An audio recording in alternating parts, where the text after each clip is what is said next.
Tank is ready for the road.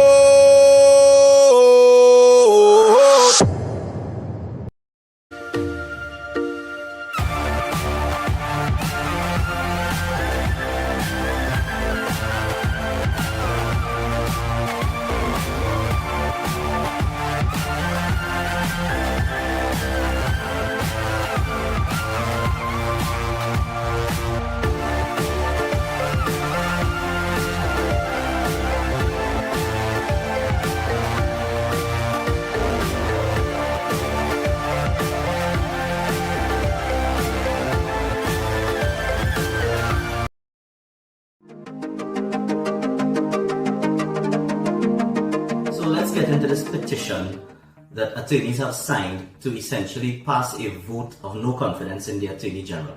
Why was it done? Why do we think it's important?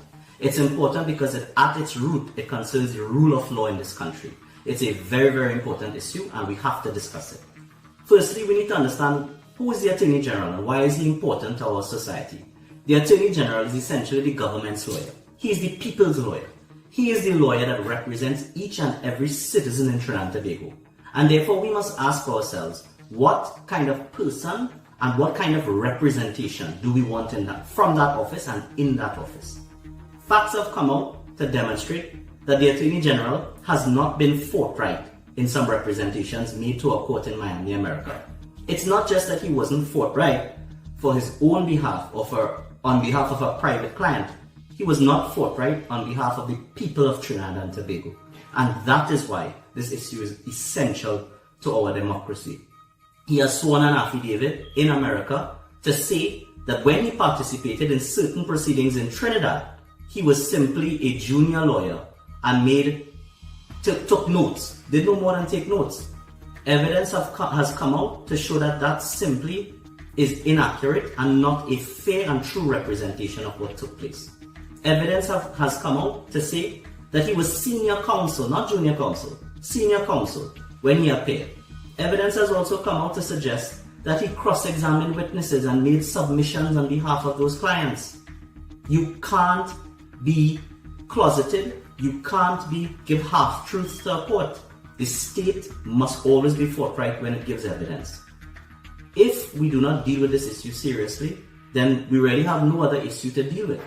The Attorney General, the rule of law, the administration of justice, and confidence in the legal profession are all bastions and bulwarks of democracy in this country. It is either we let this issue slide away and do nothing, or we take a stand for something in this country and we see what is important to us. It is my view that the Attorney General should step down. Lawyers have signed a petition to discuss the matter, and I think each and every citizen has a duty to give their view.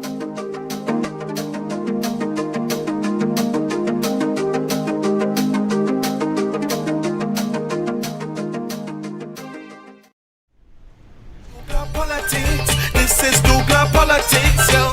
douglAR politics. Listen, douglAR politics, yeah. douglAR politics. This is douglAR politics, yeah. douglAR politics. This is douglAR politics. douglAR politics. This is douglAR politics, yo. douglAR politics. Good evening and welcome to douglAR Politics, a blessed Corpus Christi to all the Catholics and Christians across Trinidad and Tobago, and to all Trinidad and Tobago, because we all respect and celebrate the body of Christ. We could read and listen, learn, pray and feel a little bit, because we could do with the whole body and the blood. So be safe and enjoy. douglAR Politics begins now at Monday, because we know when we go do another one, because election time and the UNC internal elections. Happy Labor Day on Monday. But pressure taekwondo athlete Joseph seeks financial assistance. Elections have consequences. Please understand, you hear me saying that all the time. If sport is important to you if your children, your grandchildren play sport, if they have talent, then you need to look at what the United National Congress under Kamala Prasad Bisasa did for sport. Because here I have to read this, and it is painful, it is annoying, it is distressful to see.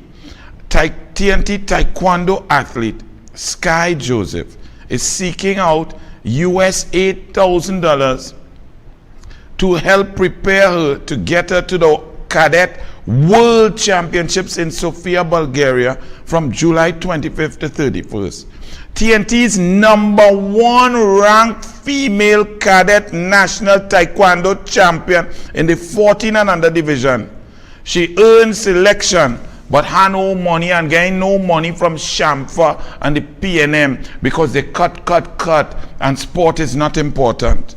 And well, to show you what happens, Archie, when you play this video, I want all of you all to understand the skill, the brilliance, the discipline, the hours of training, the parental support, the parental sacrifice that went into this young man, Powell, who's the father of a Jamaican, who's the son of a Jamaican Trini, great driver Powell, marry a Trini woman. So this boy born in Trinidad and Tobago, but because Jamaica has given more support, public sector and private sector, he gone and driving for Jamaica, which is fine.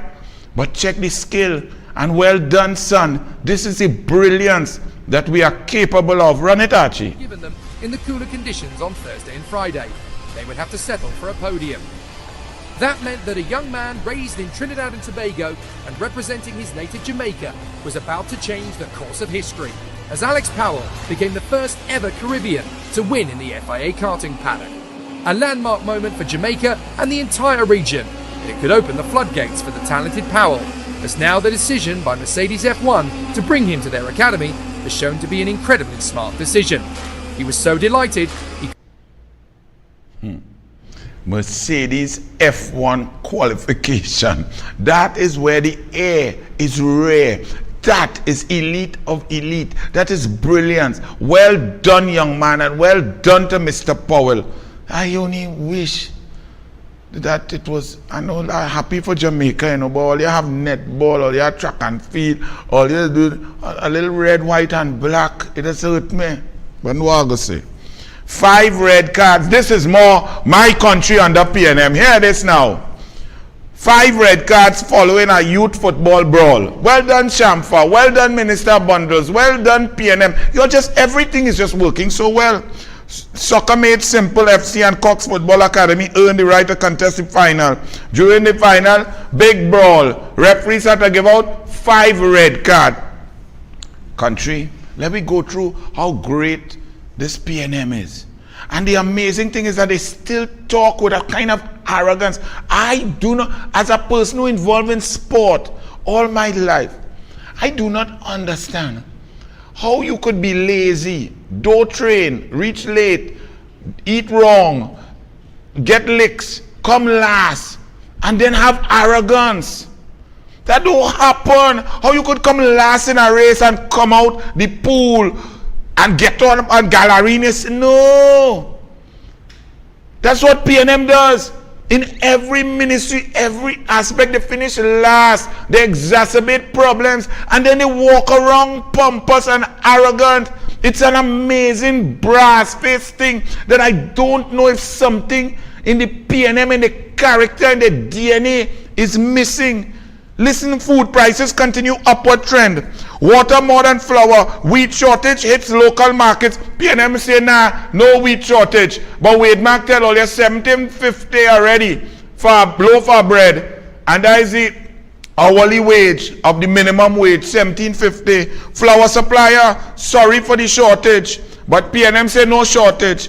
Just now we might have to eat each other. Grocers lament rising cost of staples, but PNM say they are great and everything good. Shoppers stick to food basics amid rising prices, but PNM say everything is great and the country is good and you all have a good life. The World well, boy, I actually put up this image here. I didn't even know it had a World Blood Donor Day. But this gentleman, Ahmed Nichols, went to give blood with a group of friends as good citizens. Let me read it for you. Trinidad is the best place on earth. Today is World Blood Donor Day. Me and a couple other regulars were told to come in and make our donations today. When I arrived this morning, I was informed by the staff that they weren't taking any donations today because they are having a function for the minister.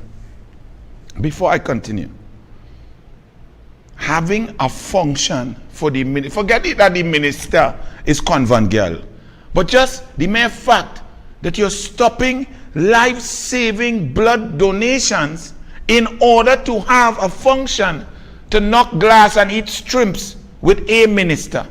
Then now, think about, is this specific convent girl, druggist, dunce, incompetent minister who has overseen the deaths of 3,956 citizens in COVID-19, have the hospital in a mess, this minister that cannot even build a central block and wasting hundreds of millions of dollars, this minister of arrogance and stupidity now, you stopping citizens from giving blood that people will need in emergency situation because you're having a function for the minister. Let me continue. It get worse, you know. They're not taking donations today because the minister. One of the nurses then told me they would resume at lunchtime after the function. So come then. Cool. I returned at lunch and was told to wait an hour. They're just waiting for the minister to arrive. And after he leaves, they will take us. A few others were told to come back at lunchtime as well. After the hour, we were then politely informed that they weren't taking any donations today because the minister is late for the function and they wouldn't have time after.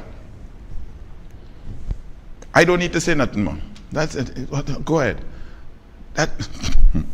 No restart date for Nikwan plant yet. Nikwan, right? Nikwan, the blow up. Alison Lewis, former permanent secretary, the Ministry of Finance, who advised the People's Partnership government under Kamala, forget that. Forget that. That's no investment. That's a bad debt and so on. Then when the PNM wins, she jump out from Ministry of Finance, jump on to the PNM board as chairman of the port, jump on to the Nikwan board with them PNM Gill, and then go on to get minister's gas for Nikwan and get the assets of the people, the valued at about $1.4 billion for 35 million US, 10 million cash, 25 million in shares. The shares, your shares, now worth zero. And Alison due diligence Lewis is there in charge. And now, no restart date for Nikwan yet. The PNM then take your gas, the minister's share of gas, which don't belong to the minister, which belongs to you, and gives it and allocates it to Nikwan. Nikwan blow up about 3 times. They get a loan from Republic Bank, partially owned by the government, and Alison Lewis, close connection with Republic Bank, 120 million US loan. They've not sold $1 of product in the last 21 months. They have not paid wages for 9 months. Their wage bill is $400,000 US per month. And they have to pay back 120 million US dollar loan to Republic Bank. And they have not earned $1. That is PNM management. That is PNM brilliance. Just like the mosquito crack, just like the OAS, just like NGC, across the board. And you get 2%. Oh, you get 4%. All your dance now. Now, when we're talking, as I mentioned that, do you see the conflict of interest? There was also a former independent senator, Mr. Small, who said he is an independent senator, swear on the Bible and jump on the PNM board of Nikwan, whatever you say. But it's very interesting. The editorial of the Newsday speaks of R.A.G. Armour's litany of errors. The Newsday, which since Judy Raymond came on board to the Newsday back in 2016, 2017, the editorial position and the nonsense that has been printed The front page that has hidden the errors and corruption and disgusting policies of discrimination of the PNM. The Newsday that has been the guardian of Rowley's K-Pax since Judy Raymond became the editor. Because Judy Raymond could get from Rowley what Kamala could never give she, no matter how hard she tried. Even though Dexter Daps learned that, boy, sometimes you think something is one thing, but it's really not. Poor Dexter Daps. But let me get back, I digress. The Newsday is now talking about Reginald Armour issue, and it's talking about the conflict of interest. Now, don't choke if you are eating something. You have a sahina in your mouth. You're eating corn soup. You understand? You have a little barbecue chicken. Don't choke. This is the Newsday. Judy Raymond. I.A.G. Armour's litany of errors. The saying is well known. Justice must not only be done, but must be seen to be done. But this is not just an aphorism that happens to summarize one of the basic prerequisites of justice. It is actually the law. The saying comes from the 1923 case of Rex versus Sussex Justices. In that case, a man alleged a group of judges who convicted him of a traffic offense had acted improperly because someone who was in the deliberation room when they decided the case was linked to the lawyers prosecuting him. That person was not a fellow judge, nor was he even a lawyer. The person who had the conflict was a lowly clerk. It was enough for the Lord Chief of England, Lord Hewitt, to quash the conviction, saying, "It is not merely of some importance, but is of fundamental importance that justice should not only be done, but should manifestly and undoubtedly be seen to be done." Lord Hewitt added, "Nothing is to be done which creates even a suspicion that there has been an improper interference with the course of justice." This is the basis of conflict of interest. The Newsday has the audacity to write that editorial in stark, grave detail after the Newsday has propagated the conflicts of interest inherent in Rowley and the PNM for the last 7 years, that has this country in constitutional crisis, in corruption, in an economic state of despair, job loss, infrastructural degradation, and a destruction of the moral fabric of the country. So think about this. The Newsday is saying, which is true, that a conflict of interest, even a slight appearance or suspicion of the conflict of interest, brings justice, peace, bread, propriety, corporate governance. All of these tenets of good governance stem from the conflict of interest principle. But Newsday, where was this understanding when the PNM cabinet has 210 recusals in 5 years and the Attorney General former sitting in a cabinet rents out his own building and takes taxpayers' money, $38 million to outfit his own building? Where was that understanding of apparent bias, of conflict of interest, of improper influence, of corporate governance structures, improper enrichment, use of power? Where was that? Newsday. When Keith Christopher Rowley and the PNM appointed Bliss C. Prasad as the head of the Independent Police Service Commission, but yet she was also appointed on a politically appointed and affiliated board, taking directions from the minister, Camille Robinson Regis, as she was the head of the CDA board. When Rudal Munilal brought up that point sometime back in 2018 or 19 in the Parliament, Newsday, you weren't aware of conflicts of interest? And then this led to the very Bliss C. Prasad acting inappropriately, taking instructions from the political directorate when she was an independent chair of a police service commission, charged with the awesome responsibility of selecting a commissioner of police through interviews, processes, analysis with other independent members of the Police Service Commission. And the Prime Minister, the member of the executive, overstepped his bounds, influenced, admitted that he found out the merit list was going, and he went to the president and influenced the president to influence Blissy Prasad to breach section 123(4) of the Constitution and create a constitutional crisis and the collapse of the Police Service Commission, the collapse of the merit list. A new Police Service Commission appointed with 2 staunch members of the PNM who have a close affinity and affection and relationship with the Prime Minister. One of them even having public posts attacking UNC in the most racist manner. You didn't? Where was this analysis? Where was this analysis when Kamala Prasad Bisesa went to the parliament to try and debate, to get a tribunal to investigate misbehavior in public office and the president if she breached the Constitution? And the sister of Blissy Prasad sat down in there and took part in the decision. Justice took part in a decision to vote against the tribunal to research and investigate and look into the actions of her very sister. Where was this editorial then? Where was this clear understanding of conflicts of interest? In these 47 conflicts of interest here, where was it? Conflicts of interest involving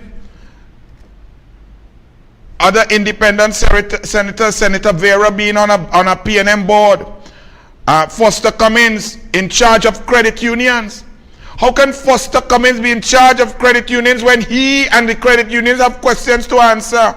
The gutting of the procurement legislation and an independent senator having a business relationship in Tobago. Where's these? Remember, look what you're saying. Just the mere minuscule suggestion of a possibility of ability to influence, quash the decision since 1923, and is the benchmark and the standard for conflict of interest.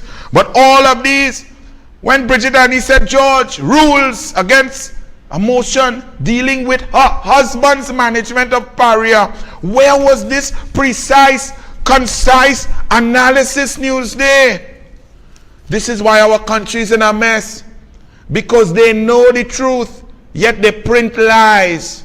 The new word for lie is armor.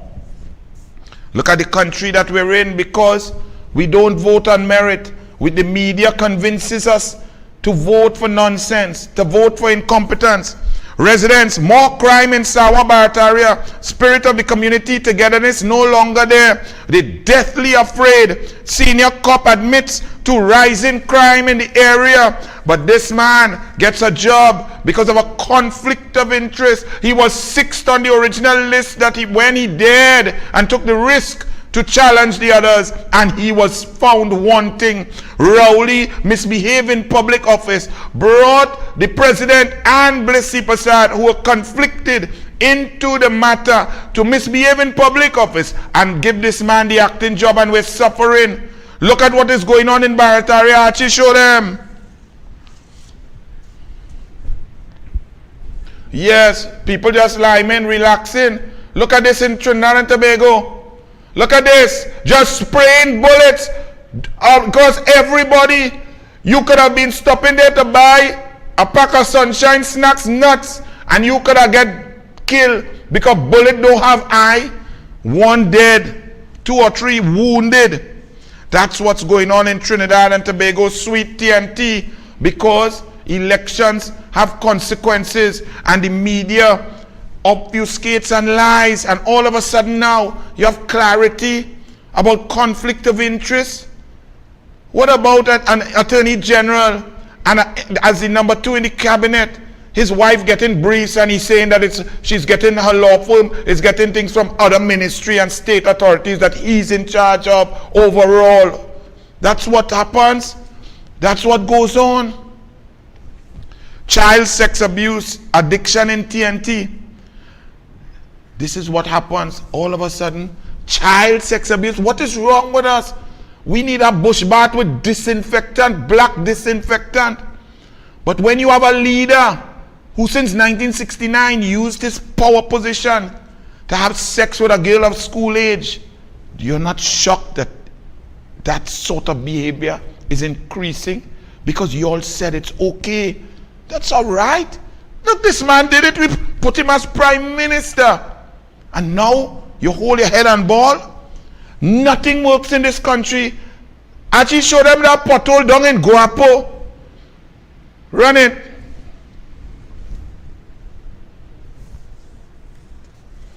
Watch that.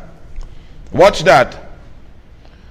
Who going to pay for that person's car and for other people all over the country whose cars are being damaged like that? And then they come and they say they fix it. Ministry said the pothole at Guapo was causing uproar is to be repaired. So only if you make an uproar and thousands of dollars of damage, then you're going to fix it. The roads are in the most deplorable state in the history of Trinidad and Tobago. And Rohan and the minister are man fighting about who hole is who. Rohan, what's your hole, eh? You're fighting the wrong fella. The pothole along Guapo Road, which caused on social media, the ministry, it was caused by WASA. The ministry said it repairing dilapidated roads on the availability of funds because they say there are no money, but they have money for recusals, they have money for Stuart Young brother, they have money to refinance, they have money for projects involving friends of Rowley's who play golf, they have money for certain things, but they don't have money for you, and you have to see about yourself. And then they say vote for them, you know. How we know what this is a PNM car, UNC car? What's that? Or just a citizen's car? Under Kamla, the roads were in the best condition ever. The old roads were maintained and new roads were made. Bridges were refurbished across the board through Works and Transport, local government, across Trinidad and Tobago. Well, boy, Archie, just this segment is just called PNM incompetence. Look at this. Put up this. Refineries all over the world. Refineries cash in as petrol prices soar. Well, Trinidad and Tobago, since 1908 oil, we must be our refinery closed. Who closed it? You close your fridge. Look who closed it. Who told him to close it? No one. $64 million of your money said do not close it. Mr. Wilfred and his Espine went on the oath in the labor court and said, I never told this man to close it. Who told this man to close it? Who told this man that if I go down, you go down, we all go down, you know? I don't know who told that man that, but all of a sudden, the refinery closed. And his attorney, who knows nothing about refinery, nothing about oil, nothing, he's not even a good attorney, was put there, but he know how to thwart investigation. What about that conflict of interest? What about that conflict of interest, Newsday? What about this man admitting that his friend was involved in the allegations of fake oil?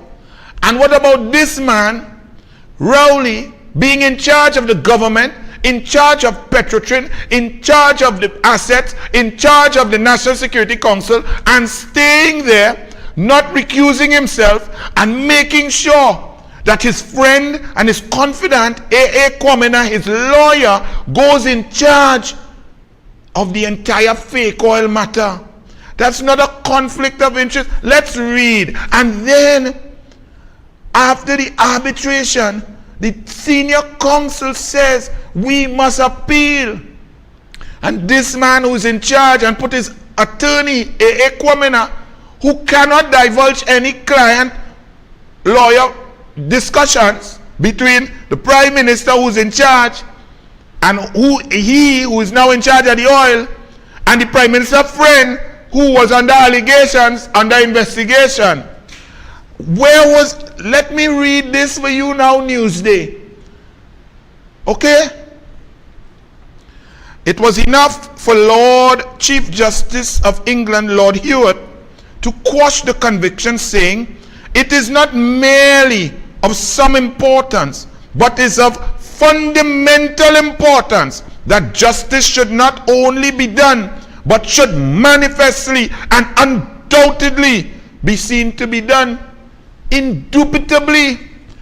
But yet you didn't have this clarity when this man took charge of the investigation and in charge of the board and fired the board and put other board members, and when they didn't do his bidding, fired a minister, did all of this, put his own attorney in charge, and told you in your face, that is my friend, and if what you feel, of course it's appropriate. Of course it's appropriate. I'll call my friend. Where was that Newsday? Now you jump out on Armour. Armour would not have been here if this scumbucket wasn't there. None of them would have been here if Newsday, if you were a real newspaper. Shame on y'all. And so therefore refineries all over the world making money. But we have no refinery. They're cashing in 5 times profit, and our refinery catching up 5 times of rust. Experts. No new issues addressed by Prime Minister Rowley at the summit. Oh Lord. Hey, this man all over the place saying absolutely nothing of substance. But what he want to do, he go on there to defend. He want to defend Maduro so bad. He want to cut deal with Venezuela so bad. He took risks of letting Delcy Rodriguez land in sanctioned jet with PDVSA officials, putting his brethren, wait, no conflict of interest when his best friend is on about 5 or 6 boards, his neighbor, his brethren, who is also the husband and the speaker of the house, all of those interlocking directorates. Newsday, that's good governance, good corporate governance, that's anti-corruption. That is putting checks and balances, and then on top of that, this man going to the parliament and got procurement to legalize thieving, and all they say he's a what? Corruption buster. Oh Lord. Well, international relations specialist and political scientist Dr. Indira Rampersad told the Sunday Guardian that the Prime Minister did not offer any new solutions at the 9th Summit of the Americas in Los Angeles. The Prime Minister didn't say anything new. Everything he said has been on the agenda for a long time. Rowley advocated for Cuba, Nicaragua, and Venezuela. Rowley, what about your advocate for TSTT workers, ArcelorMittal workers, Petrotrin workers, farmers, sugarcane workers, CPEP workers, URP workers, teachers? What about them? You're advocating for them. You going to advocate for Venezuela?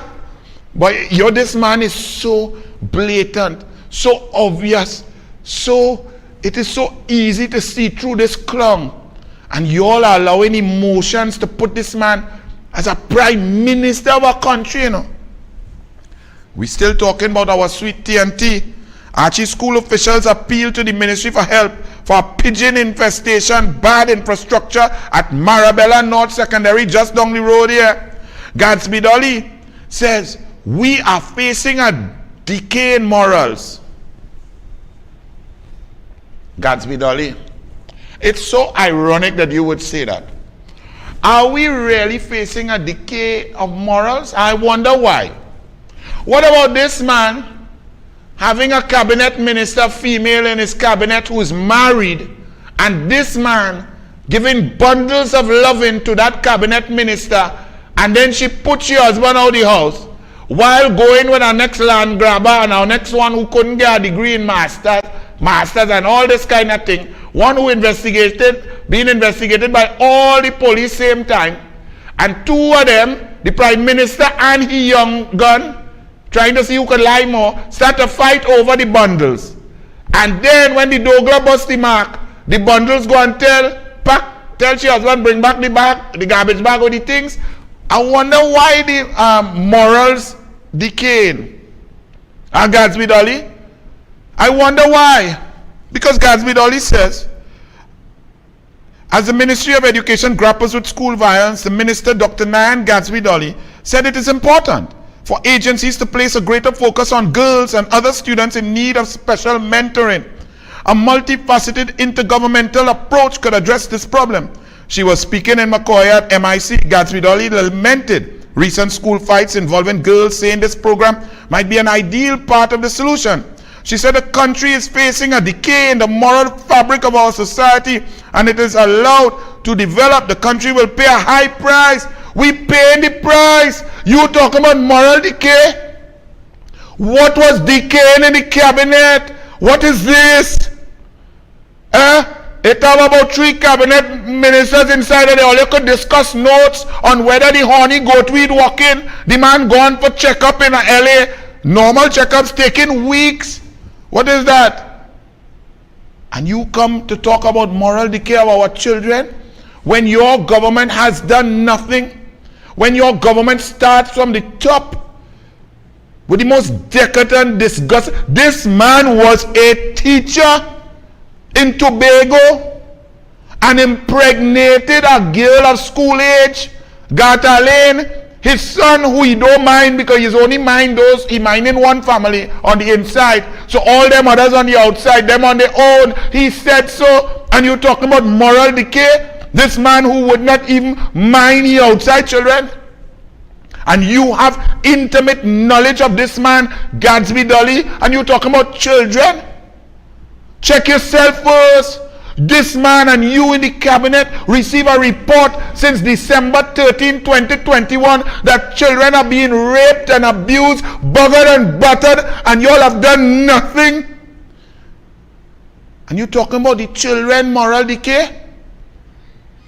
The fish that's rotten from the flipping head. Look the big ugly head of the fish there. Look at this. School fights for fame now, she say. Oh, so social media now start. Camera phone now start when? In January here at Gadsby Dolly. Deeper dive into school violence needed, says The Guardian, June 8th. Scores of citizens were left aghast over the past 48 hours after videos surfaced on social media, and yet another violent fight. After this lady minister had said school violence down to 0, Franco men lie. It was the latest in a series of such incidents since students returned to physical classes following an almost 2-year hiatus due to the COVID-19 pandemic. More importantly, however, was the fact that in the latest case on Monday, a female Williamsville secondary student was injured by another female student. School fights for fame, says Gadsby Dolly.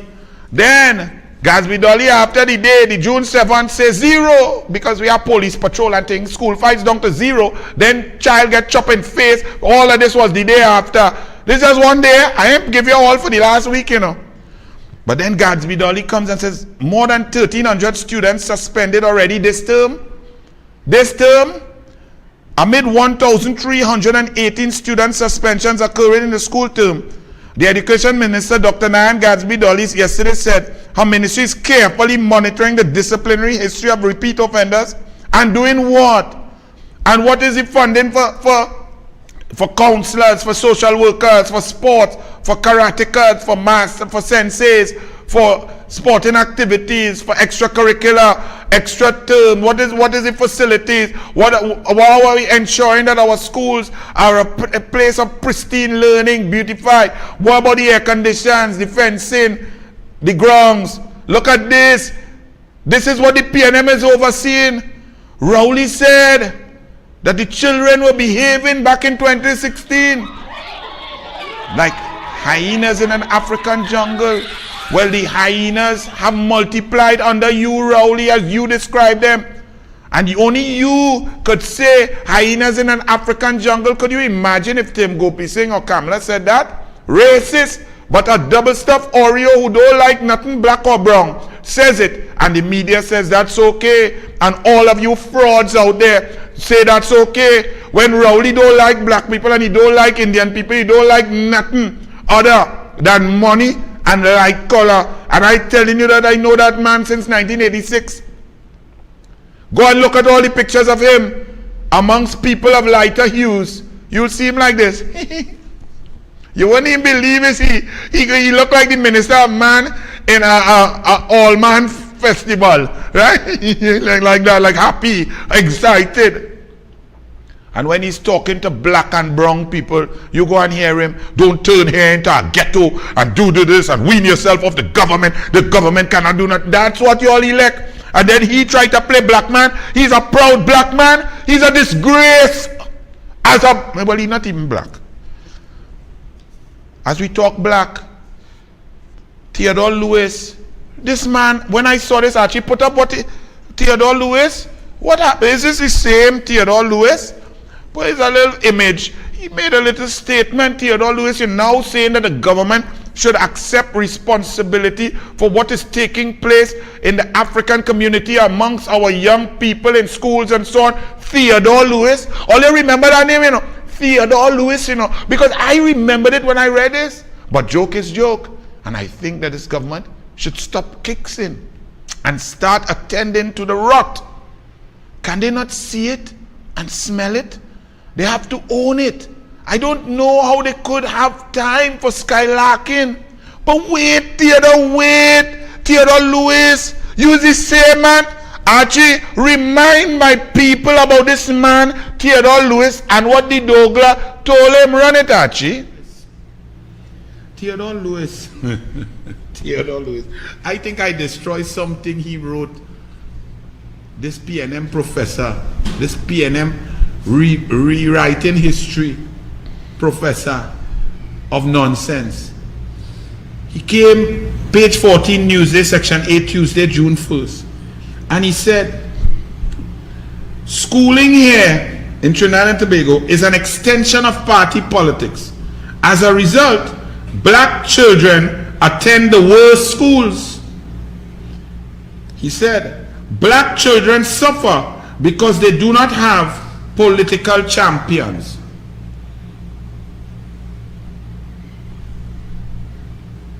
I'm a proud black man. I know what you mean. The black people are hungry. Give them banana. Blank. How she can call me a black man? I'm a proud black man. And the PNM is the black people party. And the PNM cares. And the PNM Lavanti, Labre, Point 14. Never put us in South. Never vote nobody else. And the PNM controls 91% of the African vote. And the PNM has been in control of the reins of power for 48 out of 60 and a half years. Theodore Lewis. And you come to blame UNC for black people, children not doing good in school. Theodore Lewis. If I didn't feel so sad for you, I would have to laugh. Theodore Lewis, do you know that before the advent of the PNM, before the PNM took control of the reins of power and really got their policies ingrained, do you know that all the scholars in the 50s and 60s, into early 70s, 80 to 90% of the scholars were African? The Indians in 50s, 1956, the East Indians and 60 were functionally illiterate. You don't know that, Theodore Lewis? PNM held power from 1956 to 1986, and during that time, Africans moved from scholars to dude. From scholars to what you talking about now. And you know what the East Indians did? With the donkey cart school on the corner that all they used to call? When Sat Maharaj and Mahasabha and the Muslim League and so on start to build schools because they realized they will never see political power. They start to educate themselves. And cane cutters who couldn't read or write wear the same rubber slippers and short pants with shirt and make sure they had oil in the lamp and buy book for the children. And cane cutters' children start to become scholarship winner, start to go secondary school, start to become doctor and lawyer, till the late 80s, early 90s, when I start to take note and SCA common entrance into SCA, when you see the top 200 150 to 160 name is East Indian name. You might get 21, 25 African name and the rest mix up Syrian, white, Portuguese, whatever, Chinese. And that has continued since the 90s to now. And Theodore Lewis, the PNM has been in power majority of that time. And you come to blame the UNC and say that the black children had no political warrior? Well, then you should just, your next article should say, not a black person should ever vote for the PNM again. I'm waiting to read you, Theodore Lewis. I want to read your next article. Because you have to develop this. If the black youth, the black child has no political warrior, then the PNM has failed and has propagated a lie on the black people throughout their history. But joke is joke. 1 year later, that was June 1st last year. Look, Theodore Lewis. But joke is joke. So joke wasn't joke last year. Joke wasn't joke for the last 30 years. Joke wasn't joke for this PNM. You now realize, Theodore Lewis, joke is joke. I think that this government should stop kicking and start attending to the rot. The rot he's talking about is in the schools, in the academic system, with black children in the main. Go and listen to the truth from Mr. Alexander, Big Police. Go and listen. See, it's not about race. It's about issues that need solutions. A government is about solutions. But all of you let them just play race card. Race. But you see, the douglAR had no race. The douglAR is African and Indian. So the douglAR is just look at facts. What is good, what is bad, what is nonsense, what could help, what is a solution. This man, look at this university admissions. Look at 2010, 2009, 2010, and then it goes up to all kind of 4,100 and maintains up to 2015, up there between 3,700 and 4,100. And then the PNM comes in 2015. And look where we are in 2021-22, going down to rock bottom under the PNM. That is tertiary education. Source, Dr. Roger Hussain, pure statistics. Kamala and Tim Gopi Singh had that number going up. Had they remained in power, United National Congress, that number could be upwards of 6,000. Funding for GATE was up at 726 million and holding steady. Rowley cut that down now to 300 million. Cut funding for UTT, COSTAT, cut school feeding, cut laptops, cut all the jobs and education and social workers and all the plans and programs of Tim Gopi Singh. And look what happened in tertiary education. And now put back Mr. Theodore Lewis, the rot. The government now have to stop kicks in. They kicked in for 7 years. You were part of the kicks. You was part of the joke last year. Last year when you came out to talk nonsense, trying to change history and change facts. And now you come to say, can they not see it and smell it? They have to own it. I don't know how they could have time for skylarking. Theodore Lewis, some people might say, better late than never, not me. You're an intelligent man. But you're warped and biased with your PNM Balisé juice, and therefore you're deleterious to the benefit, positive movement of Trinidad and Tobago and black African children in this country. To bury your head in the sand and not deal and put investment where it's necessary. For Keith Rowley to talk about all of us, oh, slave and reparations. Keith Rowley, you are in charge. You have been in charge of $393 billion. If you believe so wholeheartedly in reparations and rebalancing of the scales, why did you not direct all of the most of the money from your government that you in charge of? Why didn't you direct it into the black African communities across Trinidad and Tobago? You did not. You directed it into your cabinet ministers, 210 recusals, conflicts of interest, boards run by all of your friends and family and lawyers. Noel Garcia spending all the money. You took the money and directed it that way into your friends, family and financiers, and then come to Mama Guy people about reparation. You are in charge. Keith Rowley, you are worse than any colonial master. You have suffered black people more than them. So Theodore Lewis, well, you wake up, well, good for you. Let me see what you're going to do to deal with this. Are you going to hold your P&M to account? Are you going to be on them to support young black people, to support young black people in education, getting their just due and directing resources across the board, creating an environment for education, talent identification, and skill respect? Like what Kamala was doing. Kamala was respecting sports, culture, giving skills, trade skills. TechVoc went into gate. Seamstress, artisans were getting a piece of paper to show qualification so you could go to the bank and invest and make money, buy equipment, improve your business. That's what Kamala was doing. Let me hear what Rowley do now. Talk to me, Mr. P&M. Talk to your brother.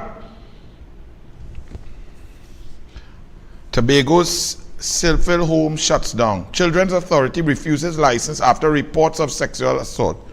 The Children's Authority of Trinidad and Tobago has shut down the operations of the Silphil home in Love in Tobago by refusing to grant it a license to operate.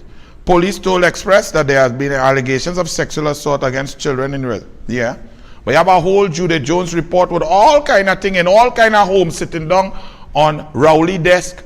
They drop it in the parliament and nothing happens. So how come those homes, they may close down or no children have been moved? You have the police saying they are asking the pedophiles, the adults who interfering with the children, to have integrity. You have Ayanna Webster Roy, who initially, being a mother, was incensed. She was infuriated. She wanted to act to save children. She wanted to fire people, move in, get the police in there and protect the children. This lady, she wanted to do that. But someone told her, stand down. Don't calm your emotions. Stick to policy. And she listened to that person, whoever that person was. That person had to be very powerful. Because a mother's instinct to protect is a very powerful force. So it had to be a force more powerful than a mother's instinct to protect that can cause a mother to stand down and leave children in harm's way. I ask you all, who is so powerful to thwart the instinct of the mother to protect children? Who could be that powerful? Who could be that evil? Who could be that vile to issue such an instruction, to douse the fire, the flame of passion to protect children of a mother? Elections have consequences. St. Jude's home gets a new board.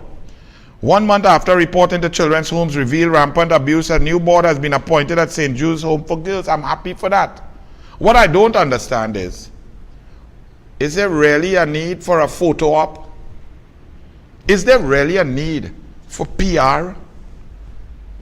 Children are being raped, buggered, beaten, battered, abused, burned with cigarettes, tortured, verbally abused, taken advantage of. And we have time for PR? We have time for picture? Really? How y'all thought that through? But leave Ayanna Webster Roy there. Minister on reports against children's homes. Minister, I don't understand this, because you see, I wanted to believe you. You said that when you got the Judith Jones report, you wanted to fire people, move in, mash up, protect the children. I wanted to believe you.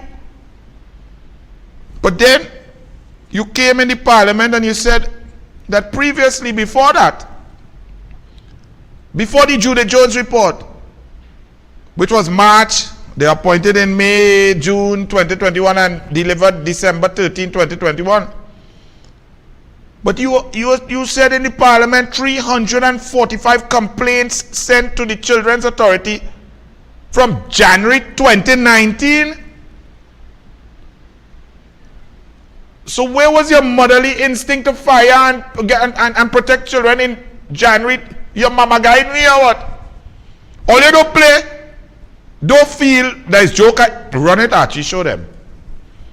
By caseworkers and licensing and monitoring officers based on private and confidential interviews and conversations with children residing at these homes. By service and intervention providers based on the observations and through their interactions with children, and by staff members of the homes through interviews and the submission of online complaints to the licensing and monitoring officers. For the period January 1st, 2019 to May 1st, 2022, there was a combined total of 345 complaints forwarded to the authority. Complaints made by and against children's homes and residences. 345 since January 2019.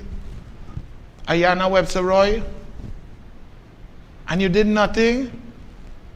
You did so little that the problem became so exacerbated that your government had to appoint the Judith Jones Committee, who then reported that it was worse than even 345 complaints, that you did nothing, and then you got the report.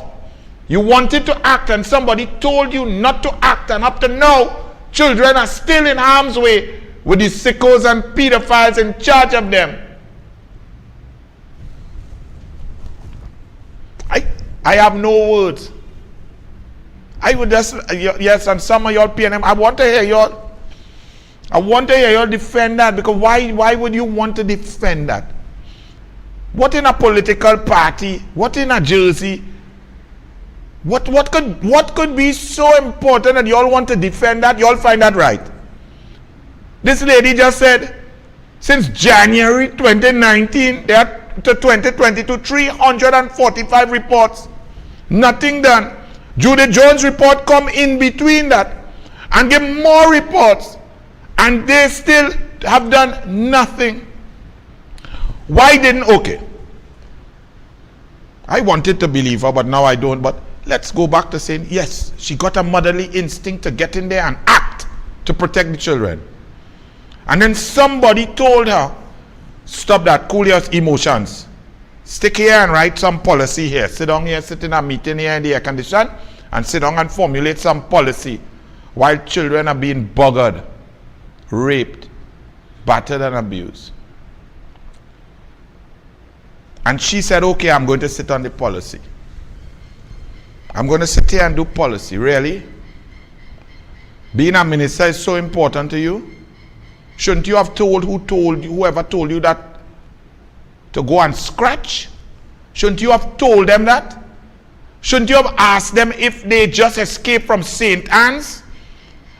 If they are giving you an order, an instruction to stand down in the face of you having the ability to protect children?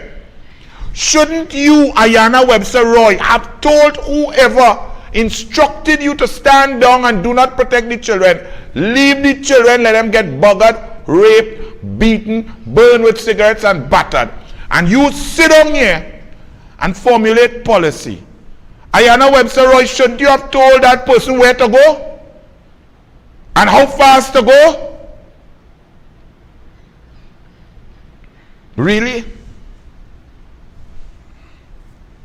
What can I say? But that's why the country in a mess. We still in different elements, you know. What, Archie, well, this one. Do you all know there was a robbery at the cremation site? No, I am not joking. In Trinidad and Tobago, people are saying goodbye to their departed loved ones. The cremation site that was forced open by the courts because of the discriminatory racist policy of Keith Rowley to attack Hindu and Indian people and not allow them their spiritual due to say goodbye through open fire cremation. And now that the open fire cremations are allowed. You know bandits went to rob a family in Greek. Actually show them. We are currently at the cremation grounds, Carney cremation grounds, and 2 vehicles have been broken into. Mind you, the proximity of the office is here. This is the cremation ground. Everyone was gathered there. This is the office, and the vehicle is right here. So people park the car to go and say goodbye and say some prayers to their loved ones. And people gone and break in. This is Trinidad and Tobago. This is Trinidad and Tobago where we popular now under the PNM. We are man with Uzi illegal firearm.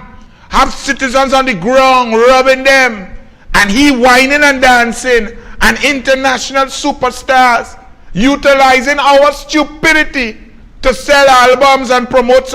Actually run it. Watch it.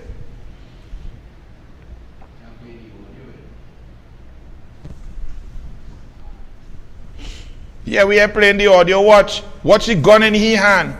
Citizens lined out just want to relax, drink a beer after a hard day's work. And watch he.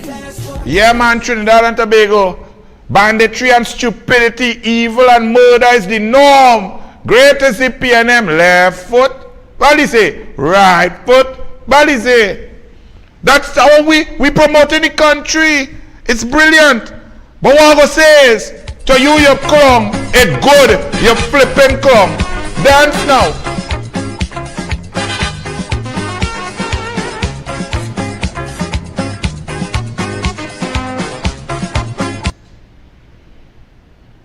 Well done to the police there, well done. That does so much damage to our country. And then we have a clown as a minister of tourism saying that since they open back the borders, arrivals have increased. This dunce called Randall Mitchell, me I know where they find him, you know. But he say, tourism minister, cruise ship recruitment, the sign with typos was not at Sapa or Napa. As if we care. You really have time to talk that nonsense. But he went on to boast that this cruise ship, these jobs, it's a policy of the PNM to create jobs with cruise ship where it's sailing up the Caraniachi. Where the cruise ship, it on the land, or them cruise ship going all around the world. And them people paying the taxes outside there.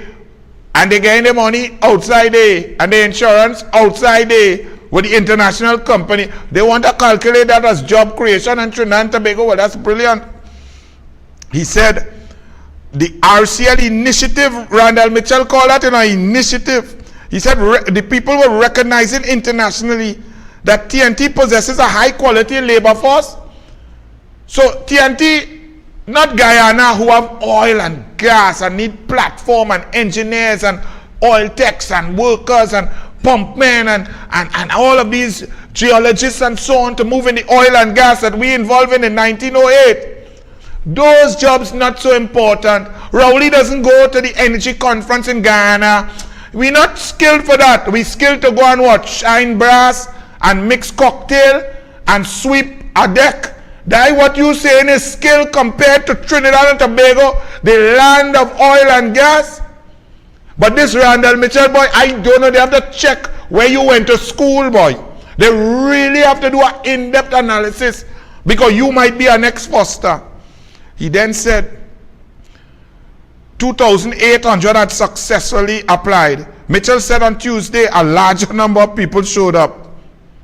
He said the ministry is eager to have people put into jobs as quickly as possible.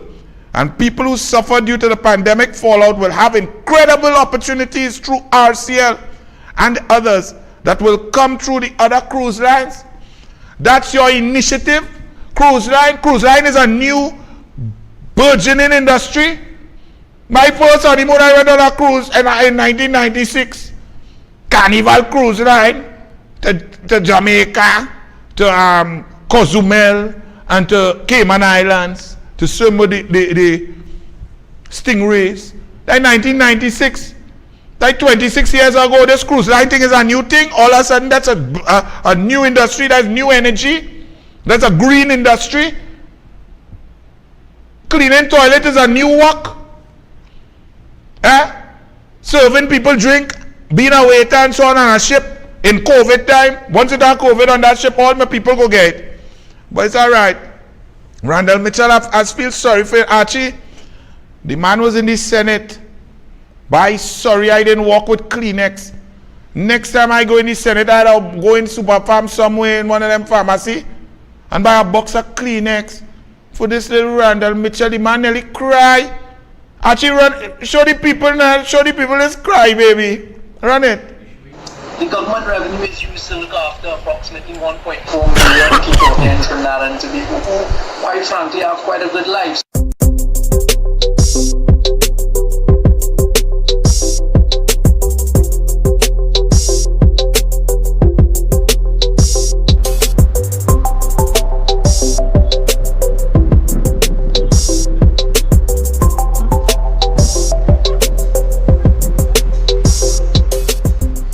Yes, the good life. I forget that Archie times, boy.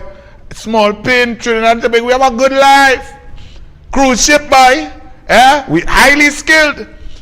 Not platform construction.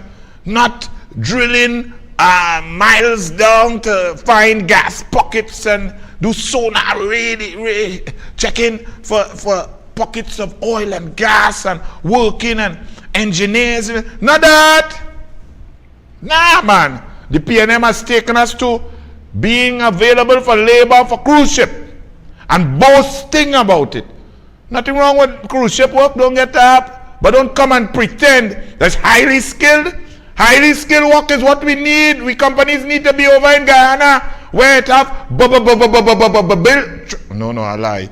Trillions of dollars of US oil and gas deposits and work and logistics and management and systems and construction and rig development and maintenance. That's our people. So when Rodney Charles asked Rowley why he didn't go Guyana to try and get a little 10,000 jobs, Rowley, what he do? He buff up Rodney Charles and then say go and line up a cruise ship. All your flipping PNM. So dotish is not funny.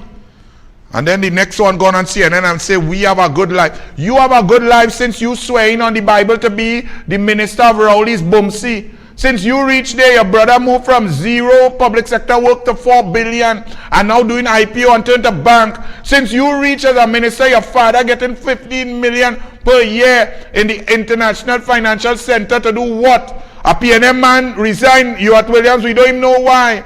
Since we reach small pin, you is the big gallery man. You negotiating all kind of thing. You is all kind of portfolio. He takes it as a strategy, as a 0 interest loan, and only when there's a windfall from 46.6, please, Mr. Vice President. 46.6. Member Roberts, unless you have proof of this, we have to uphold 46.6.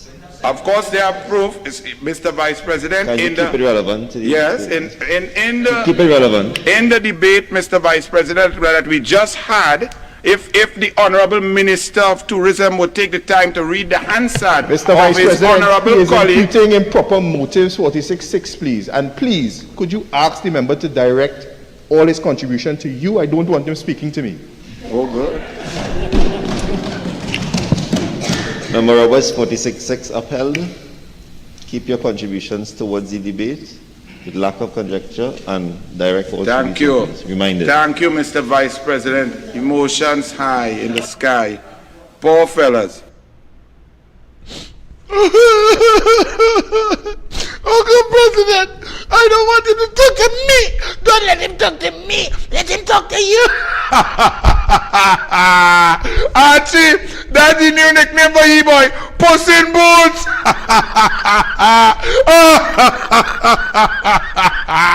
What a total clown. Hey, Randall Mitchell, starring as Puss in Boots. Oh, I don't want him talking to me. Let him talk to you. That's why you have no seat. That's why they take your seat. They take your girl. They come in for your dog. Puss in Boots. Hey, Randall Mitchell. Wow. Poor fella, this small little pathetic. And you want to stoop at poor people who need a house? You want to tell people that they dotage to send their children away to universities to be bright? You want everybody to be a dunce like you, Randall Mitchell? Or you're crying for Faris? Why don't go and help him cut some bush with a puya and Puss in Boots? Boy, but when we talking that, this girl, look like she had Trinity heritage. She 20 times brighter than Puss in Boots. Talking about tourism, she was asking the real questions. Puss in Boots, Randall Mitchell. Listen to this, run it. If this offends you, I am so sorry. But the next time I see a Trinidadian captioning anything with this, I live where you vacation. Lord! I am so sorry to break it to you, but people are not coming to Trinidad to vacation. Look at the statistics. In fact, the people coming to Trinidad are Trinidadians or relatives of Trinidadians or friends or family of Trinidadians coming for funeral, wedding, meeting family, sorting out family issues. I wish the tourism sector of industry could boom and we could have more people coming to Trinidad. But I tell you what happened when I come to Trinidad. The plane I just come to go to Trinidad, I just stop off at St. Lucia. All the white people, foreigners, just get off at St. Lucia. There's about 5 of us left on the plane to Trinidad. Nobody going to Trinidad. It'd have more people coming England to vacation than Trinidad. I should be putting that in my caption. And here it have rain and beaches you can't bathe in at all. Instead, why don't you just put, I live in a beautiful place, I love my country, but a vacation? But so succinct, so brilliant, and yet she is not the Minister of Tourism, but we are Puss in Boots as the Minister of Tourism. This clung, my goodness. And you know who put Puss in Boots there? Rowley, who said the rich must get richer and the cabinet must get dumber. Run it. So we have to try to create opportunities. So you're going to try to bridge a gap between the rich and the poor? Well, that is so cliched. I'm not really trying to interfere with the bridge between the rich and the poor because there's nothing wrong with the rich getting richer. We love you so, we take good care of you. Only the PNM has a plan. In service to the people, stable and strong.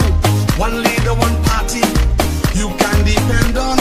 PNM has a vision, PNM has a plan. We take good care of you, PNM understands. We love you so, we take good care of you. Only the PNM understands. We love you so, we take good care of you. Only the PNM has a plan. TT card for groceries, medicine for free, houses to live in, gas subsidy, free education, ABC to PhD, hot meals in schools, your child is free.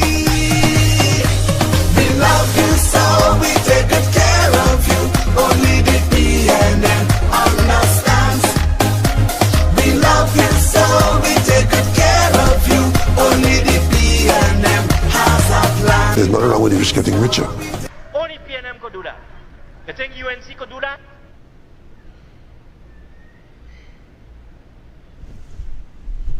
And Puss in Boots.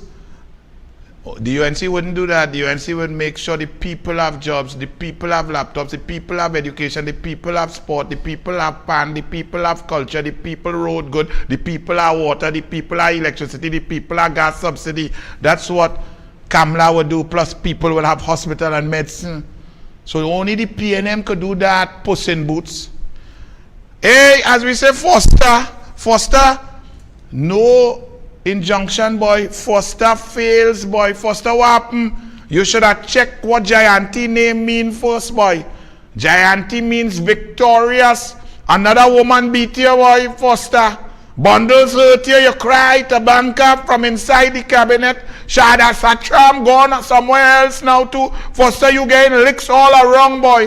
The police looking for you, they call you FIU, Special Branch, ACIB, Constable. Oh, I never see so much police look for one man, Foster. And you're going to do a tour of the people? Why don't you do a meet the police tour? Because you touring police station. Foster fails to muzzle Jayanti. Foster, by the way, This is your brother talking. You went to university. What degree you have? Where you do it? Tell me now, man, do so and then go and film in church and dance again. Yes, man. Get the spirit. You go and mama guy people and bring God into discussion about venture credit union, MTS, and your personal bank account. On top of that, don't go and pray to God for a master's, you know. I'm asking you, Pastor, you have a master's? You ever apply for a master's? You went in and do anything in a master's? You started a master's? You finished the master's? You didn't finish the master's? Why you didn't finish the master's? Asking you, Pastor, Judge, review of Eastern Credit Union policies may be needed. Well, not only Eastern Credit Union, Venture Credit Union. Not so much Eastern Credit Union, Venture Credit Union. Mr. Ferreira, I'm not hearing you. I need to hear you. But on top of that, from this one now, they are the minister man from Puss in Boots to Fostergate into minister man. The minister man, understand this. This fellow came in the Senate yesterday, day before yesterday, with arrogance. This is the worst minister in the history of water. And he started off as the worst because Rowley chose him because he was the worst, because he knew nothing about water. This man come in the Senate to talk one bag of nonsense. Archie, show them what this man talk in the Senate now. However, only 40% of Trinidad's population receives water on a 24/7 schedule. And this means that 2/3 of the population receives an intermittent water supply schedule. Just 6 months ago, before these initiatives were rolled out, 34% of the population was receiving 24/7 water supply. And so far, with the successful implementation of these projects, we have now reached 40%. This man is such a dishonest clown. And these initiatives he's talking about is wasting money on production of water, creating more water, getting more access to water. That's not the problem in Wassa, because this clown knows nothing about Wassa. He's so dotish he didn't know leaks break pressure. Leaks. Since PNM reached there, Minister Lahunt came in and said there were 2,800 leaks, and by December 31st he will have them down by 90% lower. They went up to 4,200. They were up in February, March in the Joint Select Committee at 3,190. They're increasing all over the place.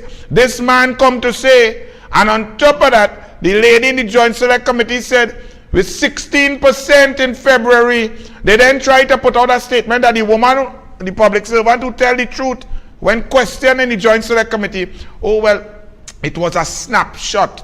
Because February had a blackout of 12 hours, and the water rationing was put into place, that the number went down to 16%. He come in the Senate and balling about 6 months ago, which was in January 2022, it was 34%. It's down at 16%. And then he lie again and balling at 40%. And then he come and lie and say in 2014 it was never 74%. Boy, keep your lies to yourself. Nobody's interested, because what we interested in is knowing that how a few days ago you were apologizing to the whole country for no water, and then on Tuesday you come in the Senate with your tight suit like Al-Rawi, looking like you have on makeup like Al-Rawi, to come and say, oh, water for all, we 40%? Really? Which one is true? Was it the Minister of Man there or the Minister of Man here? Which one was true, Minister of Man? Pray tell. Remind them, Archie. Minister of Public Utilities Marvin Gonzalez is apologizing to consumers for what he admitted is a poor water supply in almost all parts of the country. Speaking during the launch of the Wassa something, this man Gonzalez, Minister Man, said, and I quote, but listen to this man, who is the worst minister in the history of public utilities, where less than 16% of the population is getting a 24/7 supply. Under Kamla Prasad Bisesa in 2014, 74% of the population was getting a 24/7 supply in the house. Listen to the minister, man. We have too many communities getting a level of service once every 9 days. I mean, really, once every 9 days? And by the way, don't feel it's only happening in one part of Trinidad. Almost every part of Trinidad, you can get a community or two getting water supply once every 9 days. And if WASA, for whatever reason, there's a disruption on their system, as the case may be, miss that particular schedule, guess what? You have to wait 9 days again, because they don't want to do an off-schedule supply, because by doing an off-schedule supply, it means that someone else's schedule will be disrupted. How can you go for 18 days without water? That's the reason why people burn tires. They take to the streets and they engage in fiery protest. Yes. And just to remind this Minister of Man, in the Joint Select Committee, the public servant told the truth. So don't come and talk about 34%. Let's hear if she says 34% or 16% 24/7 supply. Run it. What is finally, what is the percentage, sir, right now of the population receiving a 24/7 supply in their homes from WASA? So if that question, the Director of Operations. Current Chair, the percentage of the population currently receiving 24/7 level of service is at 16%. At 16%. 16%. At 16%.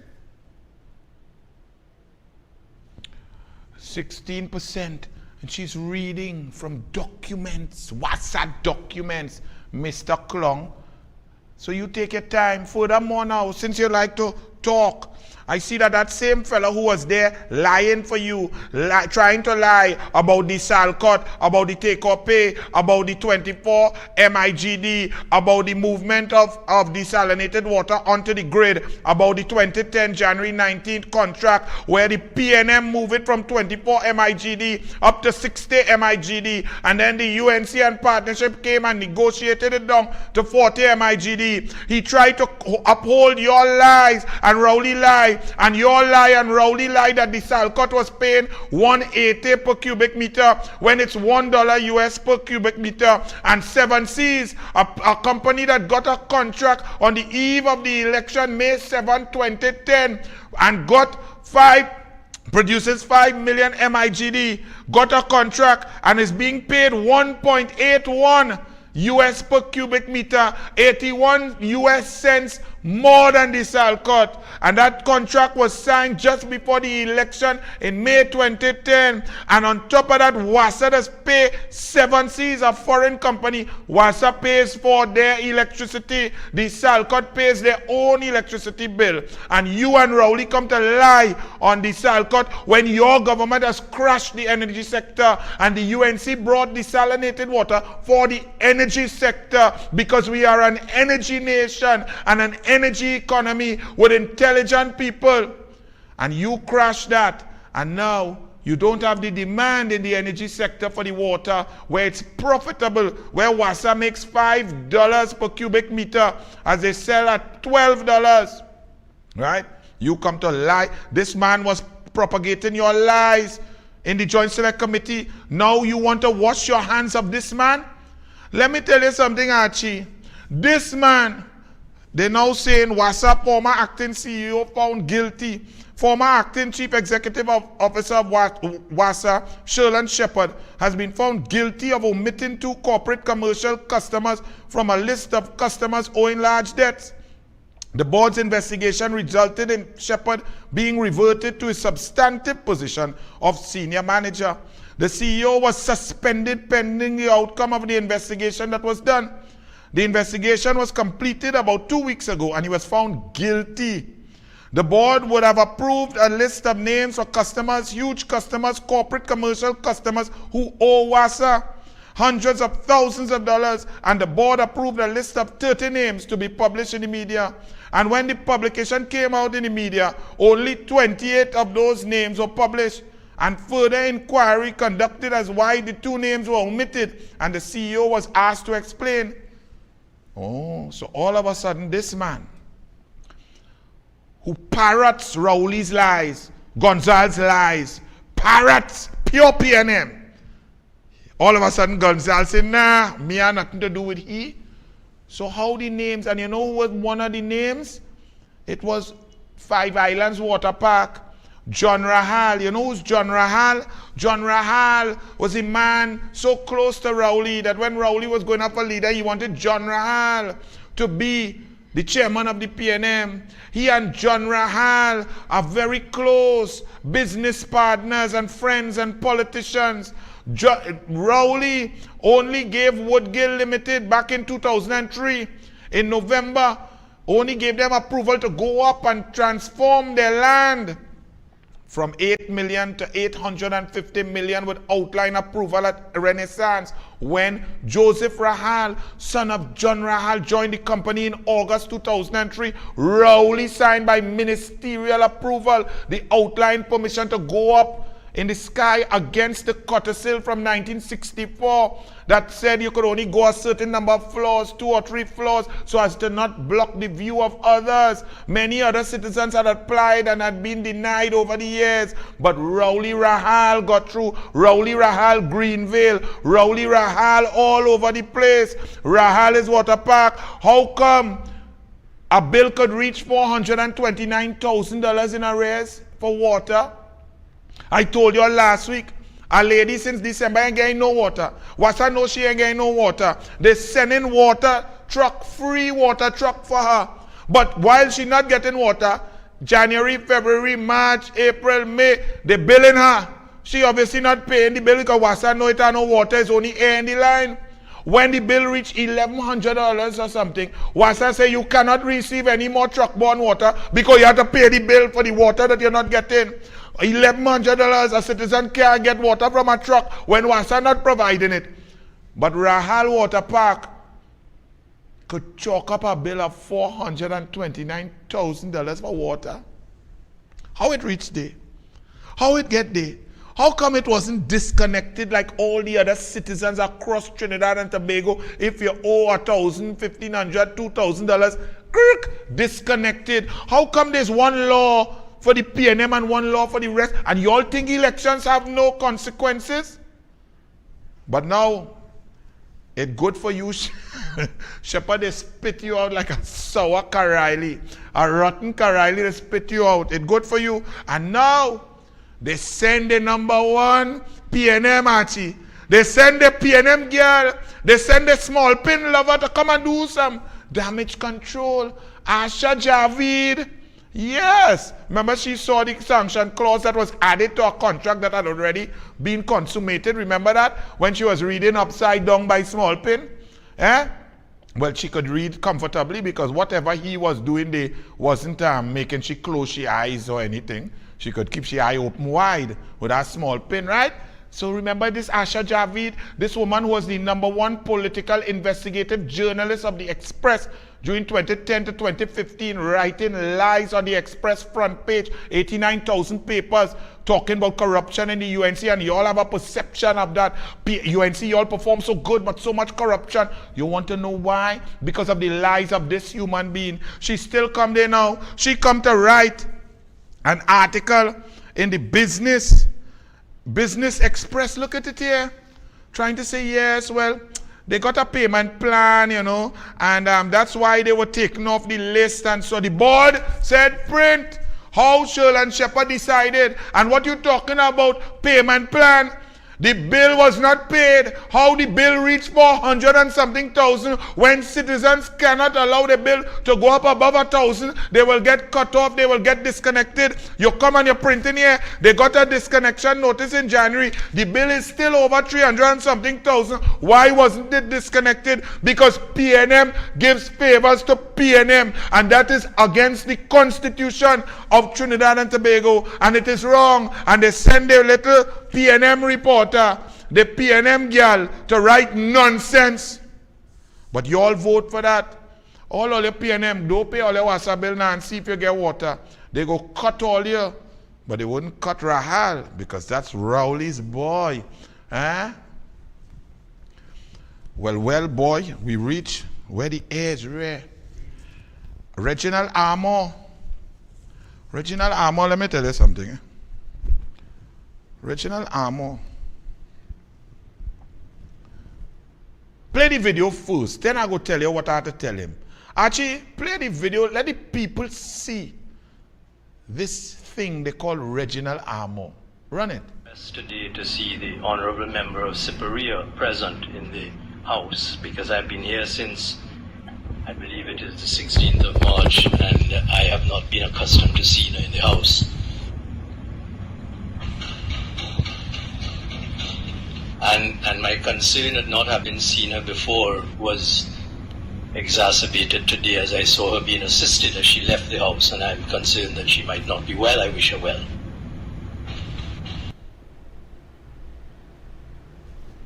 Armour, you arrogant ass. You think that's funny? You think making jokes about someone's health is a joke and it's funny? You little man.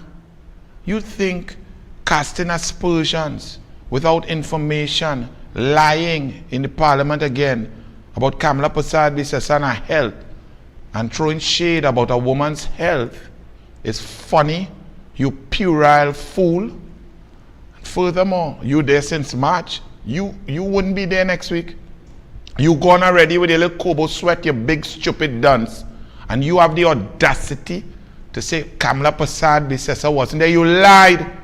She's been in that parliament every session contributing. Archie will show it, douglAR Politics Live, sitting there contributing, asking questions, motions, Prime Minister's question. She's there. You are lying just like you lie on your affidavit. How dare you? Kamala Persad-Bissessana has been serving this country since local government 1986. You come in March and you gone in June. You big clown. And let me tell you something.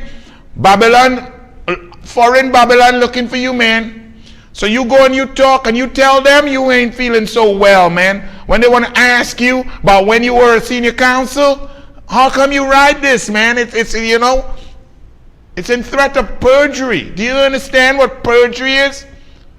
Reginald Armour, you big disgrace. You come with your funny accent to come and embarrass Trinidad and Tobago in a 2-month stint internationally, turning us into the laughing stock because we have an Attorney General of the Republic of Trinidad and Tobago who is a Franco-ment liar. You the only man, you catapult over Rowley. Rowley is a parliamentary liar in the Commonwealth. You are a liar under oath in a court of law. And you come to talk with arrogance about a woman and accusing her of health.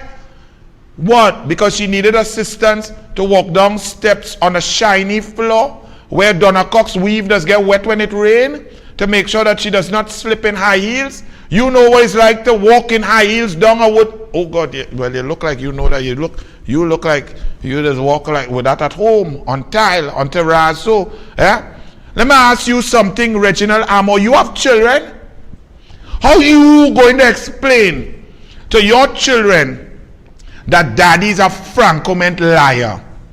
That daddy went in a court of law under a code, a professional code, and daddy breached 23 clauses of the code. That daddy went in a court, read that statement, knew it to be false, and signed it and gave it to a judge. And then when the judge ruled that you are a clown and incompetent liar, you then tell the media in Trinidad the judge is an idiot and it's patently false. How do you explain that to your children, you arrogant ass?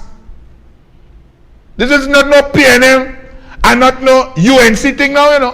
Who the hell you feel you are? But you could talk and criticize and lie on camera. By the way, where Rowley? Why not here? Huh? Let me see you criticize Justice C. Prasad now, Frank C. Prasad. Put it up, let me read a bit what he had to say. In our democratic society, the AG is not only the titular head of the bar, but the government's embodiment of the rule of law. If submissions were filed by the SC during the preliminary inquiry matter, then he was actively engaged in the matter. Once a silk is on the record or part of the team, our courts, by virtue of the title SC, recognizes that lawyer as the lead counsel. After any such involvement in a matter before the local courts, it is unfathomable that one holding the office of AG would swear before another court in another jurisdiction that any involvement was minimal. Understandably, memories wane with time, but the affidavit was filed in response to a detailed complaint made by the former client. The Code of Ethics, as contained in the Legal Profession Act, imposes very stringent standards of conduct upon lawyers, and these standards must be heightened when one is reviewing the conduct of the titular head of the bar. The current issue is not a political one. It's one that strikes at the heart of the administration of justice, as there has to be a no-tolerance approach to dishonest or disingenuous positions. Leaders must be held to account. The rule of law regulates when there is respect for same, and this respect is contingent upon the guards and players at the point in time. When the respect is lost or compromised, ruin and chaos would likely follow. We are traversing a dangerous path. Justice Frank C. Prasad. Let me tell you something, Mr. Arrogant Ass Amor. When you see, as we showed in this show, bandits shooting and killing, robbing and dancing, they are horrendous, they are horrible, they are wrong and should be brought to full justice. But you are worse than that.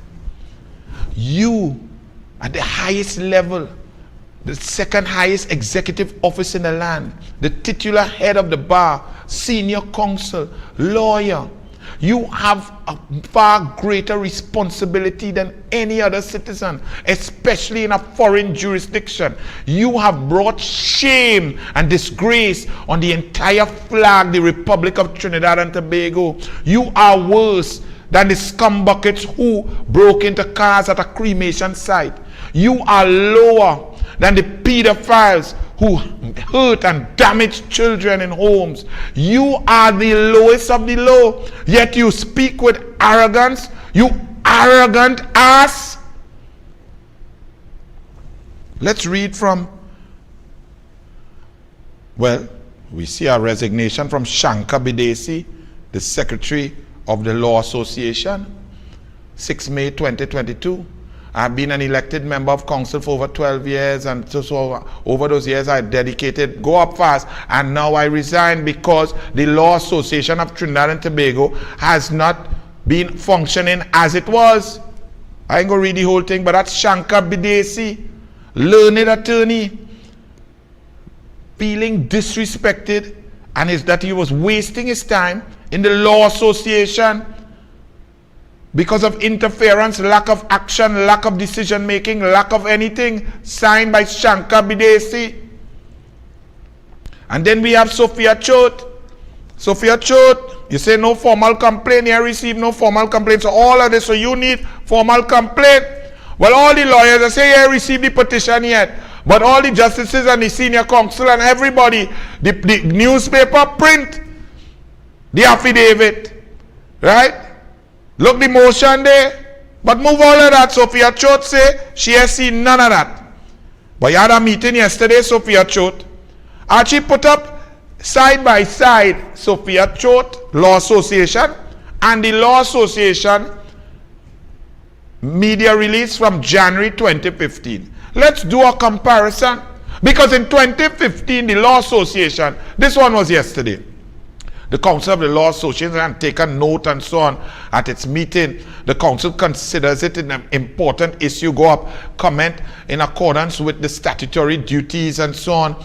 The Council will also consider the Attorney General's recent media statements. The Council also intends to review any appeal. Finally, the Council advises that contrary to media statements that is not receive a requisition. Very interesting, Sophia Choate. How come? Now go back, there's another one from 2015. Look at this now. This is 2015 and this is why this country is in a mess. Because one rule for PNM and another rule of propriety and so on for others. The Law Association of Trinidad and Tobago, this is January 2015, notes with grave concern the recent allegations by Mr. David West and the launch of a criminal investigation by the Commissioner of Police. This investigation concerns allegations to prevent erosion of confidence in the Office of the Attorney General. The Law Association urges the investigation to have embarked upon the police of Trinidad and Tobago be conducted thoroughly and expeditiously. Once the investigations are completed, any and all appropriate legal steps will be taken. LAT makes no comment. Right, go up. They await the police investigation. It is the view of the Law Association that the police investigation into the conduct of the Attorney General has the ability to adversely affect and undermine the public perception of and confidence in the Office of the Attorney General. In the circumstances, it's LAT's considered view that Mr. Ramlogan SC must forthwith step down as Attorney General. January 31st, 2015, really, LAT? So how come that language change when you have an Attorney General signing his name under threat of perjury and seeing the falsehoods that are easy to check because he was senior counsel in 2003. He's on record in the courts of Trinidad and Tobago as a senior counsel in 2004, 5 and so on, right?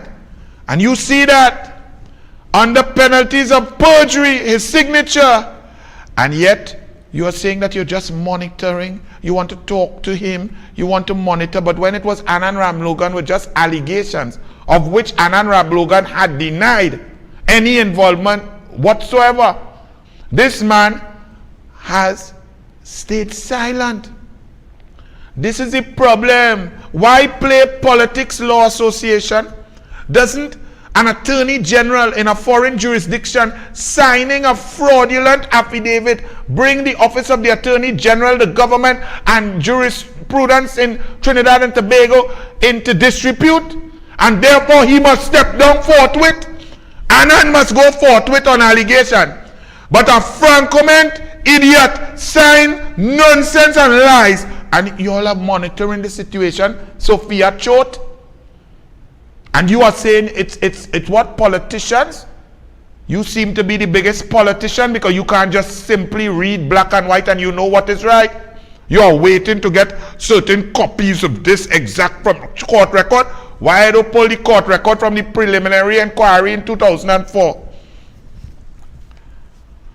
And then now, the Guardian tried to deflect on the petition just like Sophia Choate, but we wouldn't worry them.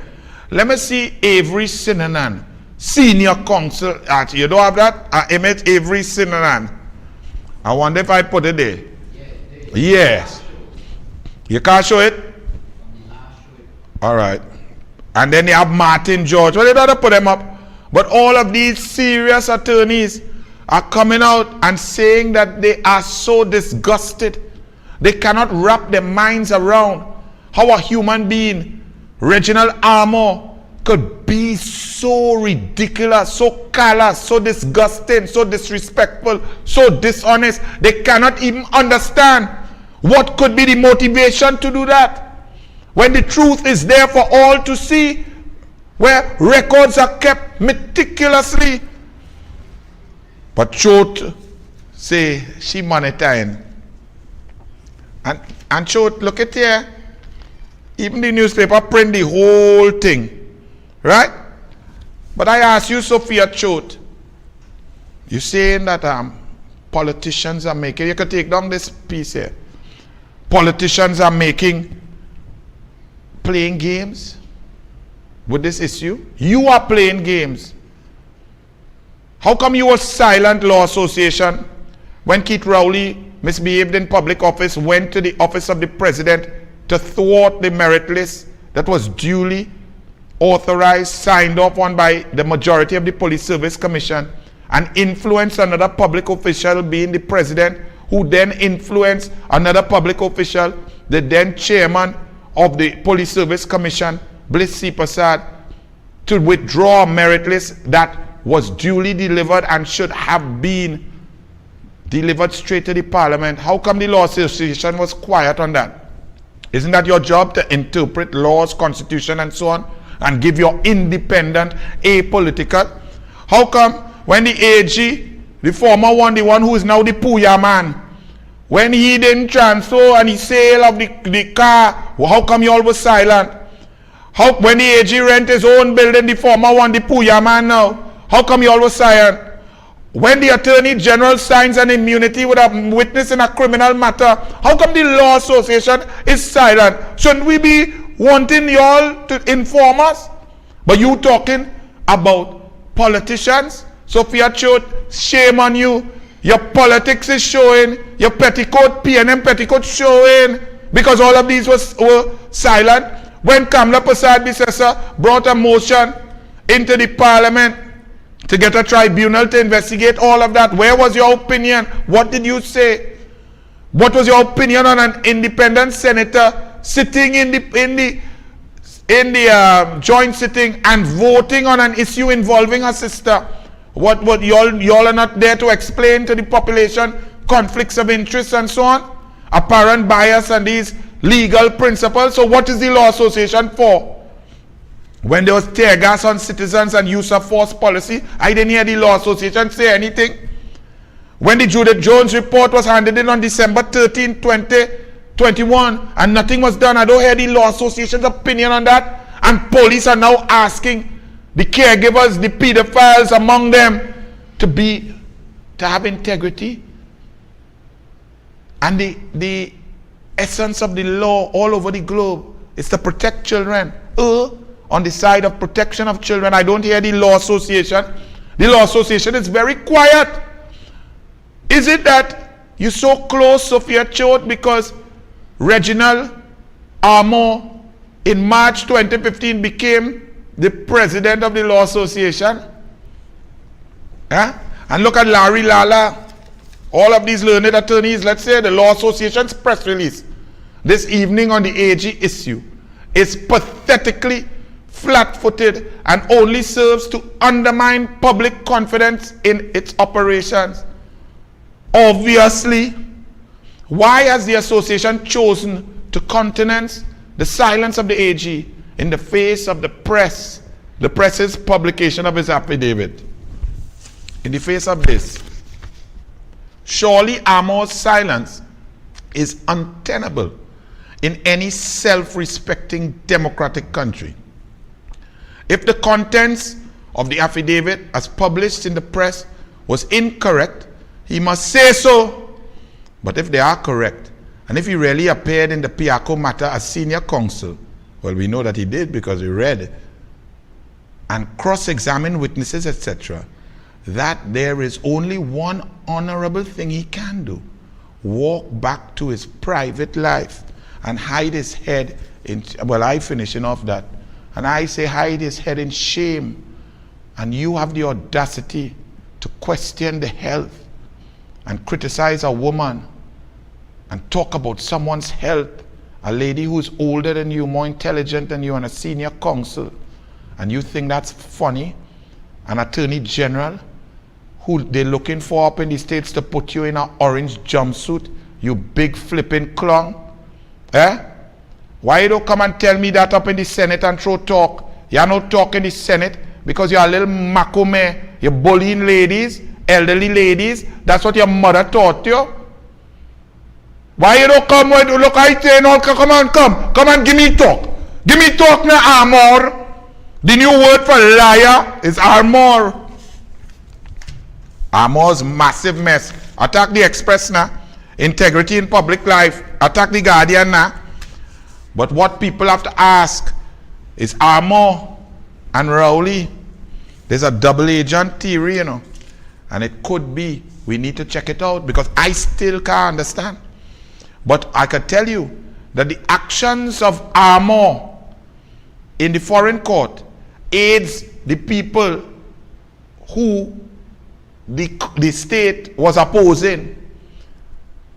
Now remember them fellas was PNM long time, eh? When Rowley was PNM with Ken Valley and so on. Armour's actions weaken the case out there, which means them men could probably keep all them hundreds of millions of dollars outside there in the States because it's a asset forfeiture case. So Armour, you have plenty questions to answer. And leave Kamala out your mouth, your mama pool. Okay? Because Kamala's stronger than you. She's more intelligent than you. She don't sign affidavit and lie in jurisdiction. She don't song like a mama pool. She don't get no kobo sweat like you. She in politics long time. She's a former prime minister and leader of the opposition with 309,000 strong. Who's your support? Your children shame are you. How you going to talk to them and explain that daddy's a lying dunce? Armour? As we talk about Kamala, I must congratulate my boy Fuad. Fuad, you get one vote, boy. I like your vote. You have it there? Yeah? You go put it there? Put it, show them. Yeah, man. My boy Fuad get one vote. Fuad, when this thing done, take off the Rasta wig and thing. Cool yourself. We need to implement some policies to get the healthcare system back up and running to serve the people. Okay, Fuad, so when you get your 3 vote, that's all right. Your brother still know he's a bright doctor and bright man and a good human being. Okay? So Fuad can bless. You get a cocktail, no big thing. One UNC, one team, one leader. And here now, actually show them how this star team full support. Internal elections is heating up with star team UNC. John, Lee, Munilal, Tanku, Amin, Sobers, Mohit, Hussein, Sylvester, Bosai, Ratuam, Morris, Butram, Badal, Zaku, Roberts, Obika. 17 candidates, one leader. Under my leadership, UNC will never ever abandon you. Live stream on all platforms June 26. The United National Congress. One team, one leader. You see how we does operate on douglAR politics? Vishnu, Alan, all you send the video, man. Fuad, I like this vote. You're getting, boy, hey, you're getting a good vote there, boy, Fuad. Run it.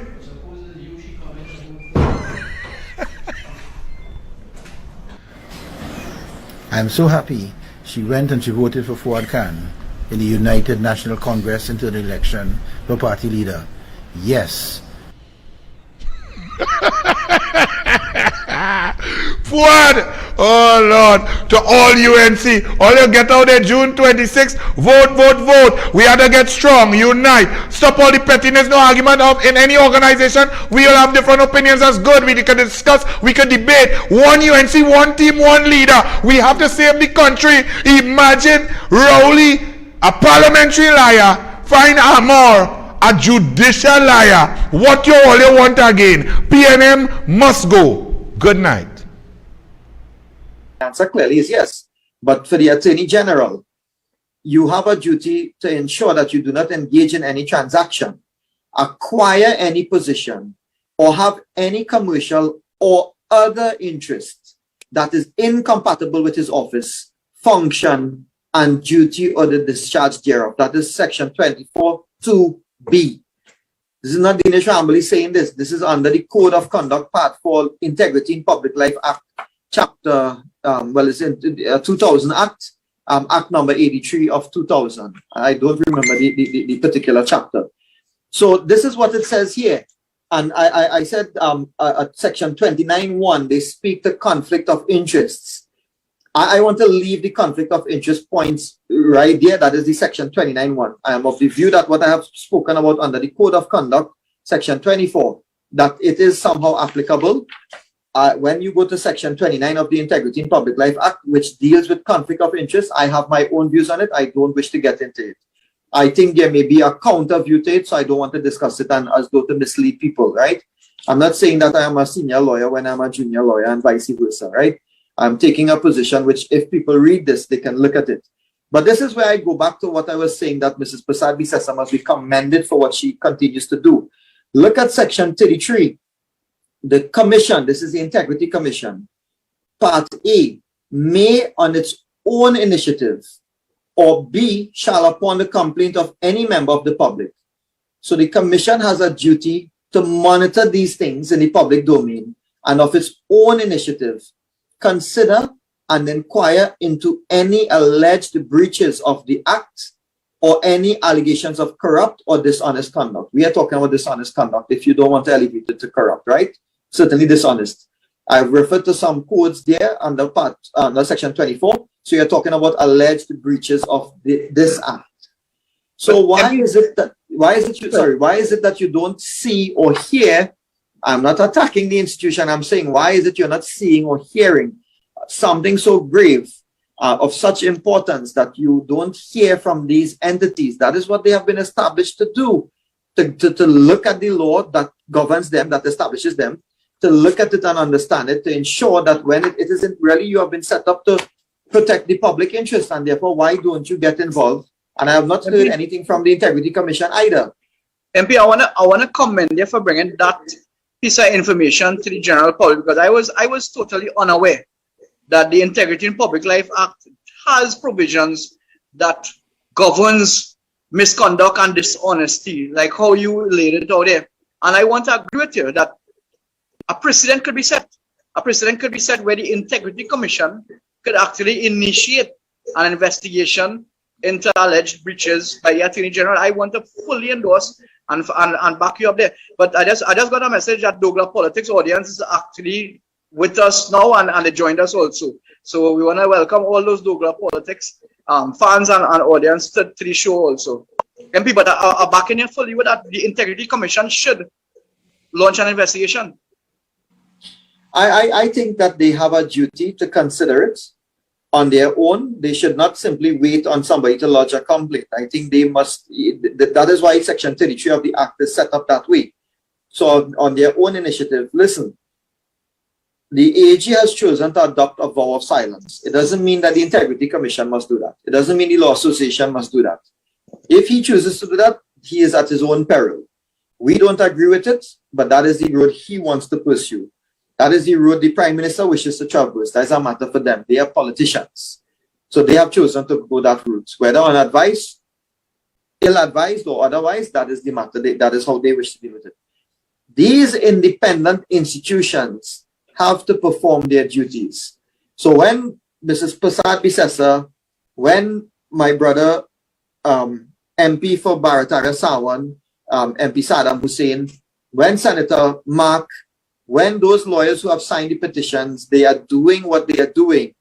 They are engaging in performing their duties. And that is what makes a healthy democracy.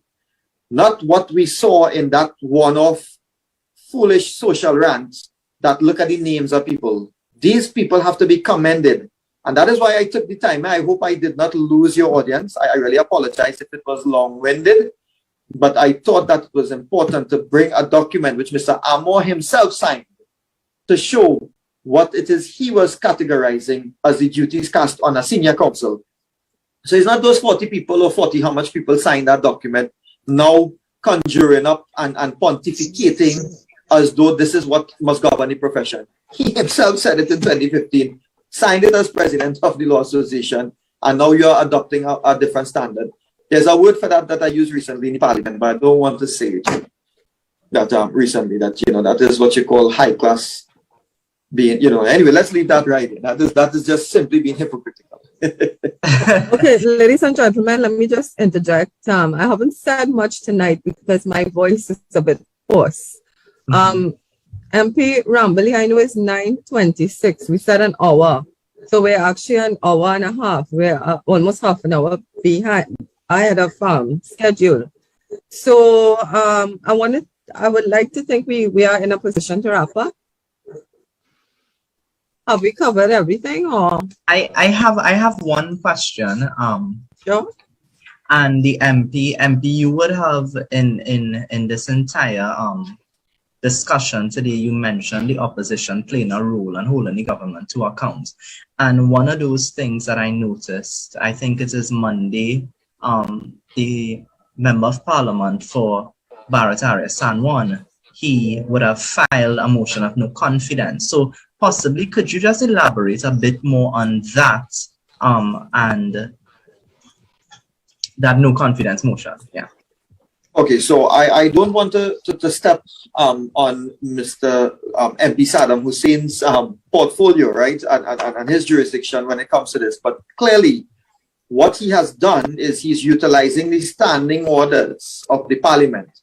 So what has to happen is that the standing orders provide that if you have lost confidence, and it is one of the ultimate tools in the standing orders that are available to the opposition to hold a minister to account. So when you have these kind of allegations being made, and again, I keep saying that the minister, rather than accounting to the public, not to the UNC alone, you know, accounting to the UNC means by extension you're accounting to the public as a whole. When you're failing to do that, this is where he has used one of the weapons available in his armory. And he's basically taking the position to call out the AG. The AG will now be forced in that debate to defend what his position is. Because, you know, in piloting that motion of no confidence, I expect MP Hussein will go to town on the several issues which, you know, point to an erosion of the rule of law, the administration of justice, the confidence in the administration of justice, and that is where we will want to call upon the AG to account in that manner. So that is what he has done. I don't want to say too much more because obviously he, alongside the chief whip and the political leader, would have drafted their motion knowing what they want to accomplish, and they may be the better people to talk about it. But I will talk about it simply and limited to, it is a tool that is available to the opposition, and an effective opposition will take whatever steps necessary to hold the government to account. That is one of the ways, because we cannot simply sit back and say, well, the AG say keeping quiet on this one and wait for some appeal in the Miami Circuit Court, if at all one has been filed. And there's another issue with that as well. The political leader spoke about that, and very quickly, I'm glad you raised this point. I don't want to go off into another debate. But when you have positions under the Constitution, you have Section 76, 78, 79, this is where the Prime Minister will now allocate. They have power to allocate portfolios to different ministers. Clearly, when you allocate those powers, well, let me say you have certain duties to perform. That is what would have taken place with the Attorney General. So when the Attorney General takes up his portfolio, it is now gazetted. It is the gazetting of those portfolios that gives legal effect to the fact that you have jurisdiction over these things.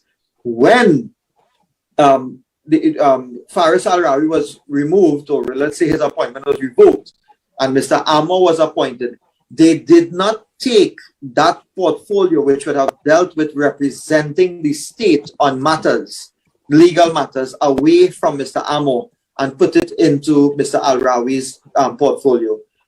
Certainly we have not seen that gazetted anywhere, and I suspect it is because it was not done. So Mrs. Prasad Bisesa was again real-time crystallizing the issues.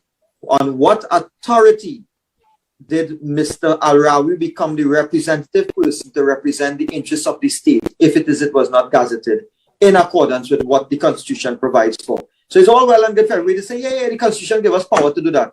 Yeah. But power has to be effected and it is implemented in a certain way. So you have to gazette that and show the realignment of portfolios. That was not done. Do you know what is the effect of that if that was not done and an appeal was filed? That is further embarrassment for us. So I don't want to, because people will go always saying that Rambali came on this Compass program and was sending message for the yeah. No. It will result in further embarrassment for the state of Trinidad and Tobago, because it will now open up the state to another application being filed to say, but we hold on. I mean, and this is a common sense thing. Where did you get authority to come and appeal that decision? So I leave that right there for now. MP, I have one more question. Sorry, Chris. Let me just ask this question real quick. Well, I want to agree with Chris and yourself, MP, that the opposition leader was smack on And we thank her because without her bringing this to the fore, this thing could have just passed off real quietly and nobody would have been wiser. But thank you for the opposition leader and the MPs and yourself and all those lawyers outside there who signed that petition to bring this thing in some semblance of order. But my question to you is this, MP. My last question for the night. Why is okay? The U.S. justice, the U.S. judge, is perjury charges being considered against the Attorney General for his affidavits, or that application has not been done as yet? I think, you see, again, based on the documentation that I have from the public domain, I don't have documents otherwise. It is what was in the public domain. I saw something in it may be an affidavit or maybe the order itself. And the language suggested that perjury was being considered. But I want to make myself abundantly clear. It was based on a copy of a document that was circulating in public domain through the media. So I don't wish, I really am not in a position to say that that has been filed against Mr. Amor or not at this point in time. But certainly we saw yeah. So worst case scenario, let us say perjury charges were considered worst case scenario and he was found guilty. What impact that will have in Trinidad and Tobago now for the Attorney General? Well, it means that the Attorney General, who is really the embodiment or the personification of the rule of law and the highest standards at the bar and the guardian of the welfare of the interest of our citizenry, is that is somebody who is on a pinnacle, is now really without moral authority. And it leaves all of us in a highly embarrassed position that here it is, you could have that caliber of a person holding that office and representing the rights and interests of Trinidadians and Tobagoans. So that is outside of the legal proceeding. That is exactly what it would mean for us. And that is why I say, according to, you remember we quoted Carl Hudson Phillips, QC, earlier, we would really be on a slippery slope. We're already there, you know, but you would really be steepening that slippery slope if it is you allow Mr. Amor to continue to hold position. And he himself signed off on a document which quoted some of these same principles. So I see Lisha watching me with a different look. MP, I think we have one question from one of our viewers. Sherry, I saw that you had your hand up, so I would assume you would like to ask a question. Yes, good night all. Good night all, and good night, MP Rambali. MP Rambali, I would like to take the time to thank you for the information that you have brought to our attention. Certainly, the issue is very sensitive and extremely important, and I personally have never seen the document that you have shared with us tonight guiding on how senior counsels are appointed. And certainly, I really want to tell you that this is going to add a very important dimension to the discussions that are ongoing, including the meetings that are carded for tomorrow. I think at the Law Association, there's supposed to be a Zoom online meeting. But I think the document that you shared with us in relation to senior counsels and the appointment, it's a most interesting document. And I am saying that it should weigh very heavily on matters that are being discussed in the public domain. And I really want to thank you for that, because I myself am quite interested in seeing how things turn out now that this document exists and is presented to us. I really appreciate and I thank you for what you have shared with us here tonight. Thank you very much. You know, listening to that person, Sherry, right? It reminded me of something. We are now, we are not post-pandemic, but we are basically post-pandemic restrictions. And it would be, I think that now that we have gatherings, but we must observe a certain amount of social distancing and all of these things. I want to appeal to the executive of the Law Association and the entire body. We should not have a Zoom meeting for this special general meeting. This is just simply too important a matter to say that everybody sit down in the sanctity of their homes now. In other circumstances, it would have been justified and warranted because we were under a certain amount of threat or risk of contracting the COVID. But at this point in time, knowing that we are meeting, I mean, you're peddling up everybody like, goats and pigs and whatever, like swines, outside here for carnival and doing everything and is business as usual. I really feel that it would be an unfair position to adopt to simply say, no, we're going to have a Zoom meeting. They need to call out the lawyers. It will be a good judge to see the lawyers who are really motivated to find themselves there to basically engage in the discussion. And I don't mean everybody go to the microphone and talk. I mean presenting themselves, because obviously they are invested with what is taking place. So I really want to make that appeal through this program, that the Law Association seriously consider that this SGM, Special General Meeting, ought to be an in-person meeting. Observe the relevant protocols, wear masks, what have you, no problem. But this needs to be, it is too important an issue to just hide in everybody's bedroom and wherever else they want to do it, and that way, and people vote and we don't know what is taking place. Let there be transparency and accountability. Already you have some individual taking a position to just simply look at the names of who signed it. I mean, that is the level of lack of intelligence that you're dealing with. We need to counter that if you are really the Law Association and you are a body to contend with. So anyway, so that was that. Any other questions?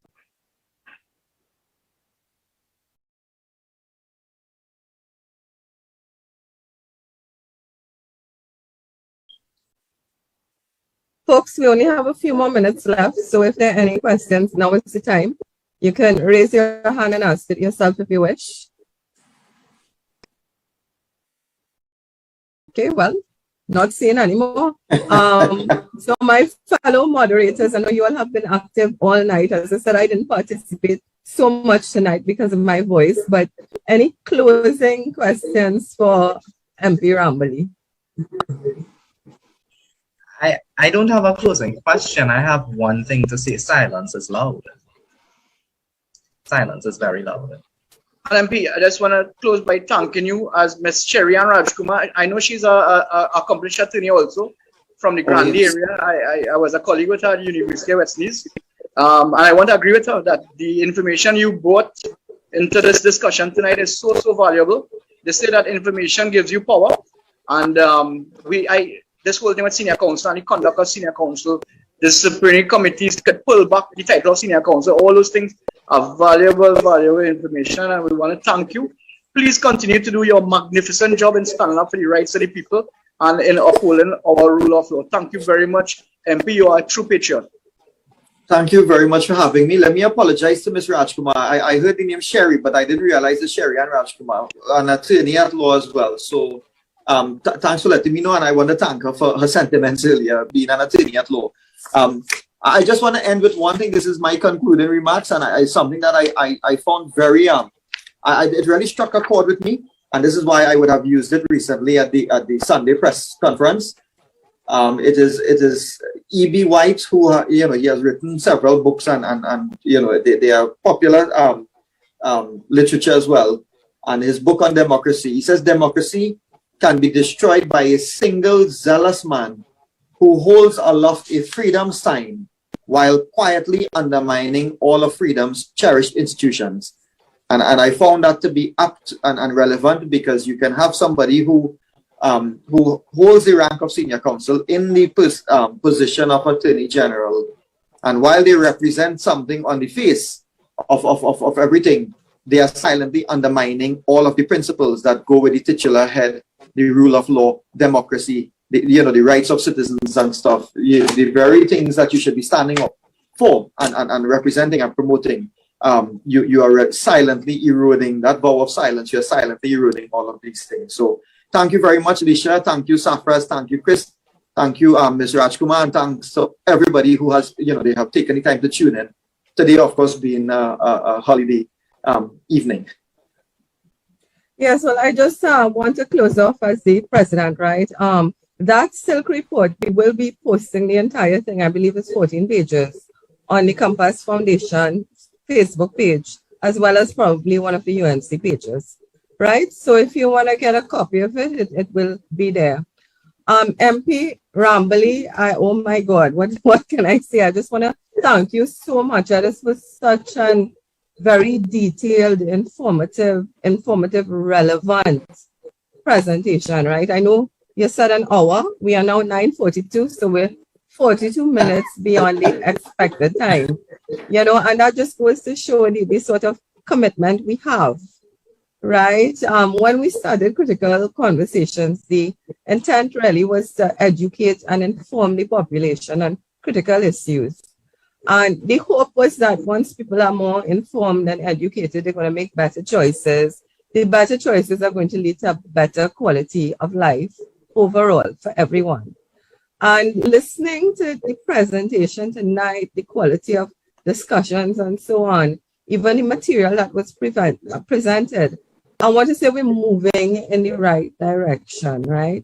We certainly have the expertise. The expertise is being made available to us.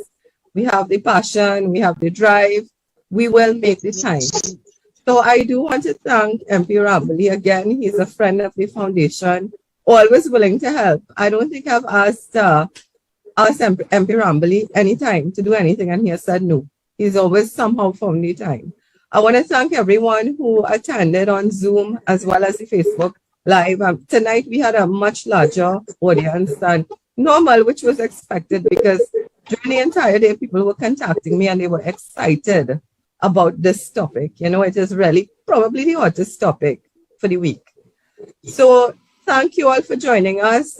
This is a regular program. We used to be once every 2 weeks. We'll probably increase the frequency depending on what is happening in the country. And, you know, almost every couple of days, there's some crisis in this country. So there's something to talk about.